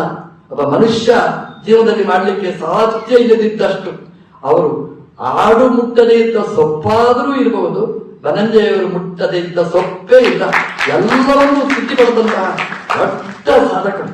ಹಾಗಾಗಿ ಇವತ್ತು ಹಳ್ಳಿಯಿಂದ ಪ್ರಾರಂಭ ಮಾಡಿ ಈ ದಿಲ್ಲಿಯ ತನಕ, ಈ ವನಪ್ರಸ್ಥಾಶ್ರಮದ ತನಕ, ಋಷಿಕೇಶದ ತನಕ, ತಲೆಯ ತನಕ ಅವರನ್ನು ಚಿಂತನೆ ನಾವು ಮಾಡ್ತೇವೆ. ಯಾಕೆಂದ್ರೆ ಅವರ ಸಾಧನೆ ಅಷ್ಟು ದೊಡ್ಡದು. ಹಿರಣ್ಯಕಶಿಪುವಿನ ಹತ್ರ ಬ್ರಹ್ಮದೇವರು ಬರ್ತಾರೆ, ನಿಮ್ಗೇನು ಬೇಕು ಅಂತ ಕೇಳ್ತಾರೆ. ಹೇಳುವಷ್ಟು ದೇಹನೇ ಇಲ್ಲ ಅವರಿಗೆ. ದಂಶ ಭಕ್ಷಿತ ದೇಹಸ್ಯ, ಅವನ ದೇಹನೇ ಎಲ್ಲ ಕ್ಷೀಣ ಆಗಿಬಿಟ್ಟಿದೆ, ಏನ್ ದೇಹನೇ ಇಲ್ಲ ಅಂತ ಮಾತಾಡೋದು ಯಾಕೆ? ಎಲ್ಲ ಮೃಣ್ಮಯ. ಬ್ರಹ್ಮದೇವರು ಕಮಂಡಲ ಜಲದಿಂದ ಪ್ರೋಕ್ಷಣೆ ಮಾಡ್ತಾರೆ. ಒಳ್ಳೆಯ ದೇಹ ಬಂತು. ಹಿರಣ್ಯಕಶಿಪು, ಹಿರಣ್ಯ ಅಂದರೆ ಬಂಗಾರ, ಬಂಗಾರದಂತಹ ದೇಹ ಅವನಿಗೆ ಬಂತು. ಭಾಗವತ ಹೇಳುತ್ತೆ, ನಾವು ದೇವರಿಗೆ ಏನಾದರೂ ಕೊಟ್ಟರೆ ದೇವರು ಅದನ್ನು ನಮಗೆ ವಾಪಸ್ ಕೊಡ್ತಾನೆ. ನಾವು ಕೊಡೋದು ಅದು ಥರ್ಡ್ ಕ್ಲಾಸ್, ದೇವರು ಕೊಡೋದು ಫಸ್ಟ್ ಕ್ಲಾಸ್. ಅದು ಒಳ್ಳೆದ್ದನ್ನು ಭಗವಂತ ನಮಗೆ ಕೊಡ್ತಾನೆ. ಜೀರ್ಣವಾದ ದೇಹವನ್ನು ಹಿರಣ್ಯಕಶಿಪು ಕೊಟ್ಟರೆ ಅವನಿಗೆ ಬಂಗಾರದಂತಹ ದೇಹವನ್ನು ಕೊಟ್ಟ.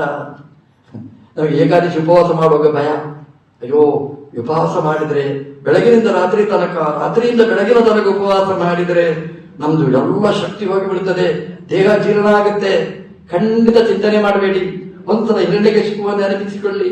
ಹಿರಣ್ಯಕಶಿಪುವಿನ ದೇಹ ಎಲ್ಲ ಮಣ್ಣು ಬಾಲಾದರೂ ಕೂಡ ದೇವರ ಅನುಗ್ರಹದಿಂದ ದೇವತೆಗಳು ವರ ಕೊಟ್ಟರೆ ಮತ್ತೆ ಅದಕ್ಕಿಂತ ಸುಂದರವಾದ ಸ್ಫುರತ್ ರೂಪದ ದೇಹ ಹಿರಣ್ಯಕಶಿಪುವಿಗೆ ಬಂತು. ಏಕಾದಶಿ ಮಾಡಿದರೆ ನಮಗೆ ದ್ವಾದಶಿ ಇದೆ ಅಂತ ಮರಿಬೇಡಿ.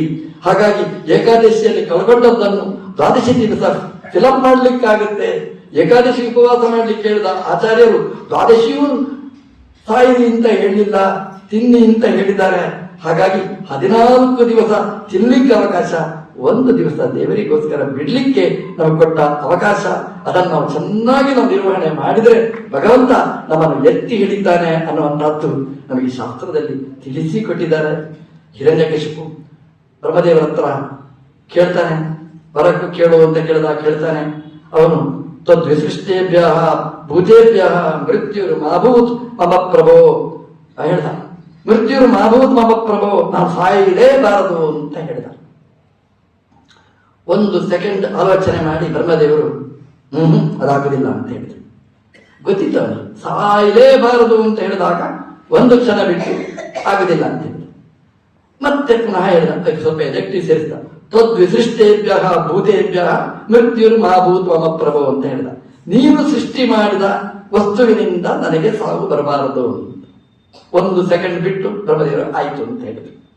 ಅವ ಹೇಳಿದ, ನಾಂತರ್ ದಿವಾ ನನಕ್ತಂ, ಎಲ್ಲ ಹೇಳಿದ, ನ ದಿವಾ ನನಕ್ತಂ ನ ಅಂತಃ ನ ಬಹಿಹಿ, ಎಲ್ಲ ನ ಭೂಮೌ ನ ಆಕಾಶೆ ಎಲ್ಲ ಹೇಳಿದ. ಆಯ್ತು ಆಯ್ತು, ಒಂದು ನಿಮಿಷ ಬಿಡುದು, ಆಯ್ತು ಆಯ್ತು ಆಯ್ತು. ಇವನಿಗೆ ಕುತೂಹಲ, ಅದೇ ಒಂದು ನಿಮಿಷ ಗ್ಯಾಪ್ ಯಾಕೆ ತಗೊಂಡ ಅಂತ ಆಲೋಚನೆ ಮಾಡಿ ಅದು ಯಾಕೆ ಹೇಳಿದ ಅಂತ.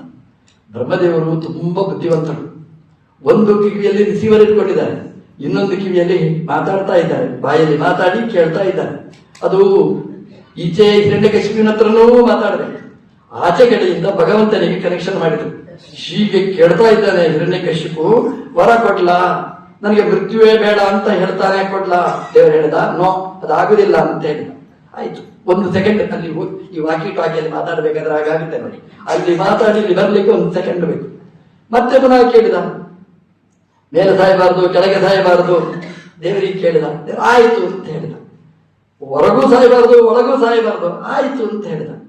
ಕೊನೆಗೆ ಹೇಳಿದ, ನಮೃಗೈಹಿ ನಮಾನುಷೈಹಿ, ಮೃಗದಿಂದಲೂ ಸಾಯಬಾರದು, ಮನುಷ್ಯರಿಂದಲೂ ಸಾಯಬಾರದು. ಆಯ್ತು ಅಂತ ಹೇಳ್ದ.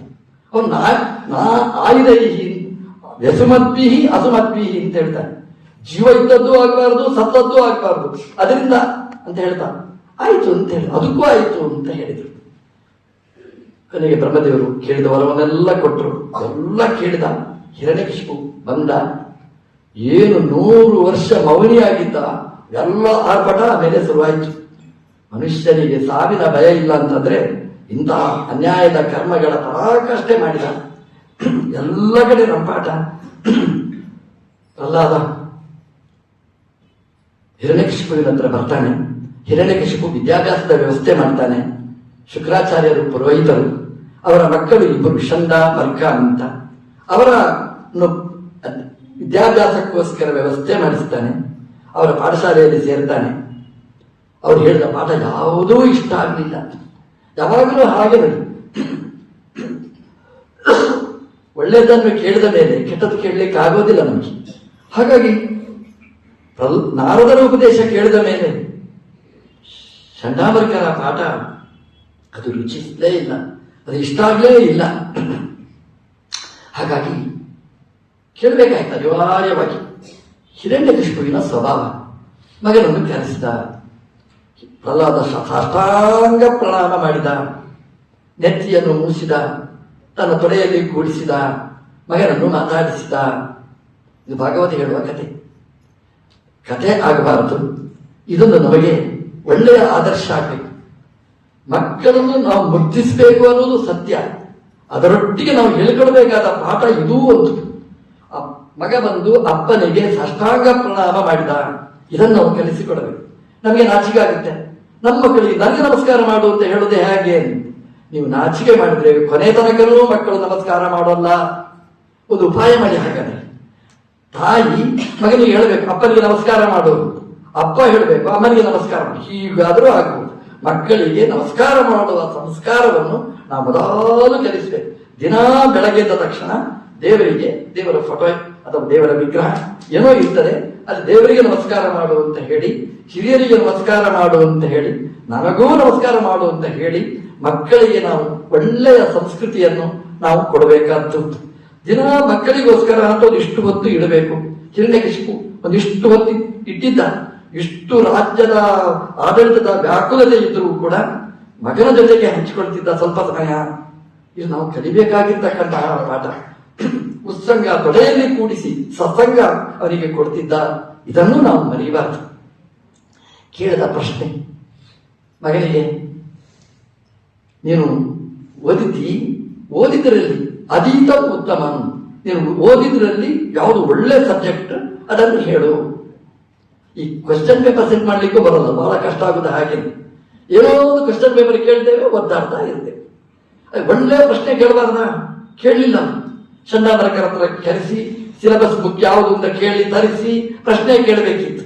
ಪ್ರಶ್ನೆ ಕೇಳಲಿಲ್ಲ. ನೀನು ಓದಿದ್ರಲ್ಲಿ ಉತ್ತಮ ಯತ್ ಅದನ್ನು ಹೇಳು ಅಂತ ಕೇಳಿದ. ಪ್ರಹ್ಲಾದ ಹೇಳಿದ ವನಂಗತಃ ಯದ್ ಹರಿ ಆಶ್ರಯಿತ, ನಾನು ಓದಿದ್ರಲ್ಲಿ ಶ್ರೇಷ್ಠವಾದ್ದು, ತಪ್ಪು ಹೇಳಲಿಲ್ಲ. ಅವನು ಚಂಡಾಮರ್ಕರ ಸ್ಕೂಲಲ್ಲಿ ಓದಿದ್ದ ಅಲ್ಲ ವಿಷಯ, ನಾರದರ ಸ್ಕೂಲಲ್ಲಿ ಓದಿದ ವಿದ್ಯೆ ಇದು. ಅದೀತ ಉತ್ತಮ ಅಂತ ಹೇಳಿದ್ದ. ತಾನು ಓದಿದ್ರಲ್ಲಿ ಉತ್ತಮವಾದ ಯಾವುದು ಅಂತಂದ್ರೆ, ಅಪ್ಪ ನೀನು ಕಾಡಿಗೆ ಹೋಗು. ಅಪ್ಪ ಹೇಳಿದ, ನಾನು ಕಾಡಿಗೆ ಹೋಗಿದ್ದೇನೆ. ಅದಲ್ಲ ಅಪ್ಪ, ನೀನು ಕಾಡಿಗೆ ಹೋಗಿ ಹಿರಣ್ಯಗರ್ಭನ ಉಪಾಸನೆ ಮಾಡಿದ್ದೆ. ವನಂಗತಃ ಯದ್ ಹರಿಂ ಆಶ್ರಯಿತ, ನಿನ್ನ ಸಮಸ್ಯೆಯನ್ನು ಬಗೆಹರಿಯುವ ಹರಿಯನ್ನು ಉಪಾಸನೆ ಮಾಡು ಅಂತೇಳಿ. ಆ ಹರಿ ಅಂತ ಹೇಳಿದ ಕೂಡಲೇ ಅವನು ಹರಿ ಹಾಯ್ದ. ಪ್ರಹ್ಲಾದನನ್ನು ಎತ್ತಿ ಬಿಸಾಡಿದ. ಚಂಡಾಮರ್ಕರನ್ನು ತರಾಟೆಗೆ ತಗೊಂಡ. ಅವ್ರು ಹೇಳಿದ್ರು, ನಮಗೆ ಗೊತ್ತೇ ಇಲ್ರಿ, ನಿಮಗೆ ಗೊತ್ತಿಲ್ಲ ಯಾಕೆ ಕಲಿತ, ಮತ್ತೆ ಯಾರು ಕಲಿಸಿದ್ರು?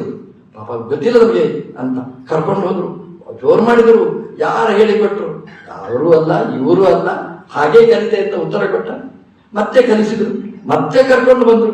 ಮತ್ತೆ ಅದೇ ನಮಸ್ಕಾರ ಪ್ರಹ್ಲಾದನದ್ದು. ಅದೇ ಪ್ರೀತಿಯಿಂದ ಕೂಡಿಸಿದ. ಮಗುವಿನ ತಪ್ಪಲ್ಲ ಅಂತ ತಿಳ್ಕೊಂಡು ಏನು ಉತ್ತರ ಕೊಡ್ತಾನೆ? ಕ್ವಶನ್ ಪೇಪರ್ ಅದೇ. ಮೊನ್ನೆ ಅದೀತ ಉತ್ತಮ. ಒಂದು ಕ್ವಶನ್ ಪೇಪರ್ ಆದ್ರೂ ಚೇಂಜ್ ಮಾಡ್ಬೇಕಾ ಬೇಡ? ಅದೂ ಗೊತ್ತಿಲ್ಲ. ನಾವು ಹುಡುಗರಿಗೆ 10 ವರ್ಷದ ಕ್ವಶನ್ ಪೇಪರ್ ನೋಡಿದ್ರೆ ಮತ್ತೆ ಪರೀಕ್ಷೆಯಲ್ಲಿ ಪಾಸ್ ಆಗಬಹುದು. ಯಾಕೆ ಅದರಲ್ಲಿ ಚಾಯ್ಸ್ ಮಾಡಿ ಕೊಡೋದು. 10ರಲ್ಲಿ ಯಾವುದೋ 10 ಗಿಳಿಸ 10 ಅಂದ್ರೆ 100, 100ರಲ್ಲಿ ಯಾವ್ದಾದ್ರೂ ಒಂದು ಕ್ವಶನ್ ನೋಡಿ ಆನ್ಸರ್ ಬರೀತಾರೆ. ಕ್ವಶನ್ ಪೇಪರ್ ಸೆಟ್ ಮಾಡ್ಲಿಕ್ಕೂ ಗೊತ್ತಿರ್ಬೇಕು, ಗೊತ್ತಿಲ್ಲ ಅವನಿಗೆ ಪಾಪ. ಅದೇ ಪ್ರಶ್ನೆ ಕೇಳಿದ ಪ್ರಹ್ಲಾದನ ಉತ್ತರ ಮಾತ್ರ ಬದಲಾವಣೆ ಇತ್ತು. ಅವ ಹೇಳಿದ ಶ್ರವಣಂ ಕೀರ್ತನಂ ವಿಷ್ಣೋ ಸ್ಮರಣಂ ಪಾದಸೇವನಂ ಅರ್ಚನಂ ವಂದನಂ ದಾಸ್ಯಂ ಸಖ್ಯಂ ಆತ್ಮನಿವೇದನಂ ಅಂತ. ಅದರಲ್ಲಿ ಎಲ್ಲ ಇಷ್ಟ ಆಯ್ತು ಅವನಿಗೆ. ಶ್ರವಣ ಕೀರ್ತನ ಸ್ಮರಣ ಅದೆಲ್ಲ ಓಕೆ. ಆದ್ರೆ ವಿಷ್ಣು ಅಂತ ಶಬ್ದ ಲಜ್ಜೆ ಆಯ್ತು ಅವನಿಗೆ. ಇಷ್ಟನೇ ಆಗ್ಲಿಲ್ಲ ಅವನಿಗೆ, ತೆಗೆದು ಬಿಸಾಡ್ತಾನೆ. ಕೊನೆಗೆ ಶನಾವರ್ಕರ್ ಹೇಳಿದ್ರು ನಾವೆಲ್ಲ ಕಲಿಸಿದ್ದು ನಿನ್ನ ಮಗಂದೇ ದುರ್ಬುದ್ಧಿ ಅಂತ, ಅವನ ಯೋಗ್ಯತೆನೇ ಹಾಗೆ ಅಂತ. ಅವರಿಗೆ ಅಷ್ಟೇ ಗೊತ್ತಿರೋದು ಯೋಗ್ಯತೆ ಅದರದ್ದು. ಅವನು ಕೊಲ್ಲಬೇಕು ಅಂತ ತೀರ್ಮಾನ ಮಾಡ್ತಾನೆ, ಏನೆಲ್ಲ ಪ್ರಯತ್ನ ಮಾಡ್ತಾನೆ ಕೊಲ್ಲಬೇಕು ಅಂತ. ಜನ್ಮಾದ್ಯಸ್ಯ ಯತಃ ಭಾಗವತ ಹೇಳುತ್ತೆ, ಕೊಲ್ಲುವವನು ದೇವರೇ. ಯಾವಾಗ ನಮ್ಮನ್ನು ಸಾಯಿಸಬೇಕು ಅಂತಿದೆ ಆವಾಗ ಕೊಲ್ಲಿಸ್ತಾನೆ. ನಾವು ಬದುಕಬೇಕು ಅಂತ ಇದ್ದಷ್ಟು ಕಾಲ ನೀವು ಆಕ್ಸಿಡೆಂಟ್ ಮಾಡಿ ಏನು ಮಾಡಿ ಸಾಯುವುದಿಲ್ಲ. ಭಗವಂತನ ಸಂಕಲ್ಪ ಇರ್ತದೆ, ಅವನೇ ಸುಪ್ರೀಂ. ಅವ ಪ್ರಹ್ಲಾದನನ್ನು ಕೊಲ್ಲಬೇಕು ಅಂತ ಪರ್ವತದಿಂದ ಕೆಳಗೆ ಬೀಳಿಸ್ತಾರೆ, ಆನೆಯ ಕಾಲ್ನಾಡಿಯಲ್ಲಿ ಹಾಕಿ ತುಳಿಸ್ತಾರೆ, ಎಣ್ಣೆಯಲ್ಲಿ ಕುದಿಸ್ತಾರೆ. ಏನು ಮಾಡಿದ್ರು ಪ್ರಹ್ಲಾದ ಸಾಯುವುದಿಲ್ಲ. ಆನೆಯ ಕಾಲಿನಿಂದ ತುಳಿಸ್ತಾರೆ, ಆದ್ರೆ ಏನಾಗ್ಲಿಲ್ಲ. ಯಾಕೆಂತಂದ್ರೆ ಆನೆಗೆ ಬಲ ಕೊಟ್ಟವ ಭಗವಂತ. ಆನೆ ತುಳಿಯುವಾಗ ಬಲವನ್ನು ವಿಡ್ರಾ ಮಾಡಿಕೊಂಡ. ಆನೆ ಕಾಲಿ ಇಟ್ಟರೆ ಪುಷ್ಪ ಇಟ್ಟಾಗ ಆಯ್ತು, ಏನೂ ಆಗ್ಲಿಲ್ಲ. ಪರ್ವತ ಕ್ರಮಣೈರಪಿ, ಪರ್ವತದಿಂದ ಕೆಳಕ್ಕೆ ಬೀಳಿಸಿದ. ಆದ್ರೆ ಬೀಳಿಸಿದ್ದು ಅಪ್ಪ, ಜಗತ್ತಿನ ಅಪ್ಪ. ದೇವರು ಕ್ಯಾಚ್ ಹಿಡಿದ, ಕೆಳಗಿಟ್ಟ. ಪ್ರಹ್ಲಾದ ಸುರಕ್ಷಿತ. ನಾವು ದೇವರು ನಮ್ಮನ್ನು ರಕ್ಷಣೆ ಮಾಡ್ತಾನೆ ಅಂತಂದ್ರೆ ಬೇಕಾದ್ರೂ ರಕ್ಷಣೆ ಮಾಡ್ತಾರೆ ಅನ್ನೋದಕ್ಕೆ ಪ್ರಹ್ಲಾದ ಒಳ್ಳೆಯ ನಿದರ್ಶನ. ಕೊನೆಗೆ ಶತಾವರ್ಕರ್ ಹೇಳಿದ್ರು, ಹಿರಣ್ಯಕಶಿಪು ಮಗನನ್ನು ಬಿಟ್ಟುಬಿಡು, ಏನಾದ್ರೂ ಆಗ್ಲಿ ಅಂತ ಹೇಳಿ. ಕೊನೆಗೆ ಕೊಲ್ಲಿಕ್ಕೂ ಆಗ್ಲಿಲ್ಲ ಹಿರಣ್ಯಕಶಿಪುವಿಗೆ. ಪ್ರಹ್ಲಾದ ಶಾಲೆಗೆ ಬಂದ. ಮೇಷ್ಟ್ರು ರಜೆ, ಬೆಳಗ್ಗೆ ಬರ್ತಾರೆ, ಅಟೆಂಡೆನ್ಸ್ ಹಾಕ್ತಾರೆ, ಹೋಗ್ತಾರೆ, ಕೇಳುವವರಿಲ್ಲ ಅಂತ. ಪ್ರಹ್ಲಾದನಿಗೆ ನೋಡ್ಲಿಕ್ಕೆ ಆಗ್ಲಿಲ್ಲ. ಪ್ರಹ್ಲಾದನೇ ನಿಂತು ಪಾಠ ಹೇಳಲಿಕ್ಕೆ ಶುರು ಮಾಡಿದ. ಸಾಯಂಕಾಲ ಶತಾವರ್ಕರು ಬರ್ತಾರೆ, ನೋಡ್ತಾರೆ, ಶಬ್ದನೇ ಕೇಳುವುದಿಲ್ಲ, ಮೌನ. ಇದು ಏನಿದು ಅಂತ ಚಂಡಾವರ್ಕರು ಇಣುತ್ತಾರೆ, ಹೊಟ್ಟೆ ಉರಿತಂತೆ. ಈ ಹುಡುಗರು ನನ್ನ ಪಾಠ ಒಂದು ದಿನ ಕೇಳಿದವರಲ್ಲ. ಈ ಹುಡುಗ ಪ್ರಹ್ಲಾದ ತನ್ನಸ್ಥ ಹೃದಯೇಕ್ಷಣ, ಅವನಲ್ಲೇ ಮನಸ್ಸು, ಅವನಲ್ಲೇ ಕಣ್ಣಿಟ್ಟು ನೋಡ್ತಾ ಇದ್ದಾರೆ, ಕೇಳ್ತಾ ಇದ್ದಾರೆ. ಹೋಗಿ ಹಿರಣ್ಯಕಶಿಪುವಿಗೆ ಬತ್ತಿ ಇಡ್ತಾರೆ. ನೋಡು, ನಿನ್ನ ಮಗ ಹಾಳಾದದ್ದಷ್ಟೇ ಅಲ್ಲ, ಇಡೀ ಶಾಲೆಯನ್ನು ಹಾಳು ಮಾಡಿ ಹಾಕಿದ. ಹಿರಣ್ಯಕಶಿಪು ಕರೆಸ್ತಾನೆ, ಏನು ಪ್ರಹ್ಲಾದ ಇದು, ಏನು ಅನ್ಯಾಯ ಅಂತ ಕೇಳ್ತಾನೆ. ಅವ್ರು ಹೇಳ್ದ, ನೇಷ್ಯೇ ಯಮಕ್ಷಯಂ ನೇಷ್ಯೇತ್ವಾದ್ಯ ಯಮಕ್ಷಯಂ ಅಂತ ಹೇಳ್ತಾರೆ ಹಿರಣ್ಯಕಶಿಪು. ನಿನ್ನನ್ನು ಈಗ ಕ್ಷಯ ಅಂದ್ರೆ ಮನೆ, ಯಮ ಅಂದ್ರೆ ಯಮಧರ್ಮ, ಯಮಧರ್ಮನ ಮನೆಗೆ ನಿನ್ನನ್ನು ಕಳಿಸ್ತೇನೆ. ಈ ಶಬ್ದ ತುಂಬಾ ರೋಚಕವಾದ, ಇದೆಲ್ಲ ಶಬ್ದಗಳು. ಇದು ಹಿರಣ್ಯಕಶಿಪು ಹೇಳುವ ಶಬ್ದ. ಹಿರಣ್ಯಕಶಿಪುವಿನಲ್ಲಿ 2 ಜೀವ, ಒಂದು ಜಯ, ಇನ್ನೊಂದು ದೈತ್ಯ, ಇಬ್ಬರು ಸೇರಿದ್ದಾರೆ. ಈ ಶಬ್ದ ಹೇಳುವಾಗ ಇಬ್ರು ಮಾತಾಡ್ತಾರೆ. ನೇಷ್ಯೇತ್ವಾದ್ಯ ಯಮಕ್ಷಯಂ, ನಿನ್ನನ್ನು ಯಮನ ಕ್ಷಯಕ್ಕೆ ಮನೆಗೆ ಕಟ್ಟಿಸ್ತೇನೆ. ಇದು ದೈತ್ಯನ ಚಿಂತನೆ. ಆ ಜಯ ಇದ್ದಾನಲ್ಲ, ಅವ ಹೇಳ್ತಾನೆ, ನೇಷ್ಯೆ ತ್ವಾ ಅದ್ಯ ಯಂ ಅಕ್ಷಯಂ, ನಿನ್ನನ್ನು ಎಲ್ಲಿ ಕಳಿಸ್ತೇನೆ ಅಂದ್ರೆ ಅಕ್ಷಯವಾದ ವೈಕುಂಠಕ್ಕೆ ನಿನ್ನನ್ನು ಕಳಿಸ್ತೇನೆ.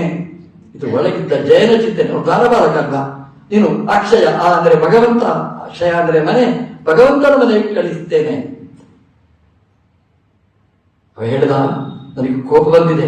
ಕ್ರುದ್ಧಸ್ಯ ಯಸ್ಯ ಕಂಪಂತೆ ತ್ರಯೋಲೋಕ ಸಯೇಶ್ವರ. ಅವ ಹೇಳ್ದ, 3 ಲೋಕ ಗಡಗಡಗಡ ಅಂತ ನಡುತ್ತಾ ಇದೆ. ತಸ್ಯನೇ ಅವಿಹಿತಂ ಮೂಢ ಕಿಂಬಲ ಅತ್ಯಗಾಹ, ನನ್ನ ಮಾತನ್ನು ನೀನು ಹೇಗೆ ಮೀರಿದಿ ಅಂತ ಕೇಳ್ತಾನೆ. ನನ್ನ ಬಲವನ್ನು ಕಿಂಬಲ, ನಿನ್ಗೆ ಯಾರು, ನಮ್ಮಲ್ಲಿ ಹೇಳ್ತೇವೆ ನೋಡಿ, ನಿನ್ಗೆ ಯಾರು ಬೆಂಬಲ ಅಂತ ಕೇಳ್ತೇವೆ ನೋಡಿ. ನಿನ್ಗೆ ಯಾರು ಬಲ, ಯಾರು ನಿನ್ಗೆ ಬೆಂಬಲ, ಹಿಂದೆ ಹೇಳಿಕೊಡುವವರು ಯಾರು ನಿನಗೆ ಅಂತ ಕೇಳ್ತಾರೆ. ಕಿಂಬಲ ಅತ್ಯಗಾಹ ಅಂತ. ಅದಕ್ಕೆ ಅರ್ಥ ಇನ್ನೊಂದು ಅರ್ಥ ನೋಡಿ. ಕಿಂಬಲ, ಕಿಂ ಅಂದ್ರೆ ದೇವರ ಹೆಸರು. ದೇವರ 1000 ಹೆಸರಿನಲ್ಲಿ ಕಿಂ ಅಂತ ಒಂದು ಹೆಸರು. ಏಕೋ ನೈಕ ಸವಕ್ಕ ಕಿಂ ಎತ್ತತ್ ಪದಮನುತ್ತಮಂ. ಕಿಂ ಅಂತ ಭಗವಂತನ ಹೆಸರು. ಕಿಂ ಬಲಹ ಅಂತಂದ್ರೆ, ಕಿಂ ಅಂದ್ರೆ ಭಗವಂತ, ಬಲಂ ಯಸ್ಯ. ಕಿಂ ಬಲಹ ಅಂತಂದ್ರೆ ಯಾರು ಬಲ ಅಂತಂದ್ರೆ ಭಗವಂತನೇ ಬಲ ಅಂತ. ಹೀಗೆ ಅಪ್ಪ ಮಗನಿಗೆ ಸಂಭಾಷಣೆ ನಡೀತದೆ.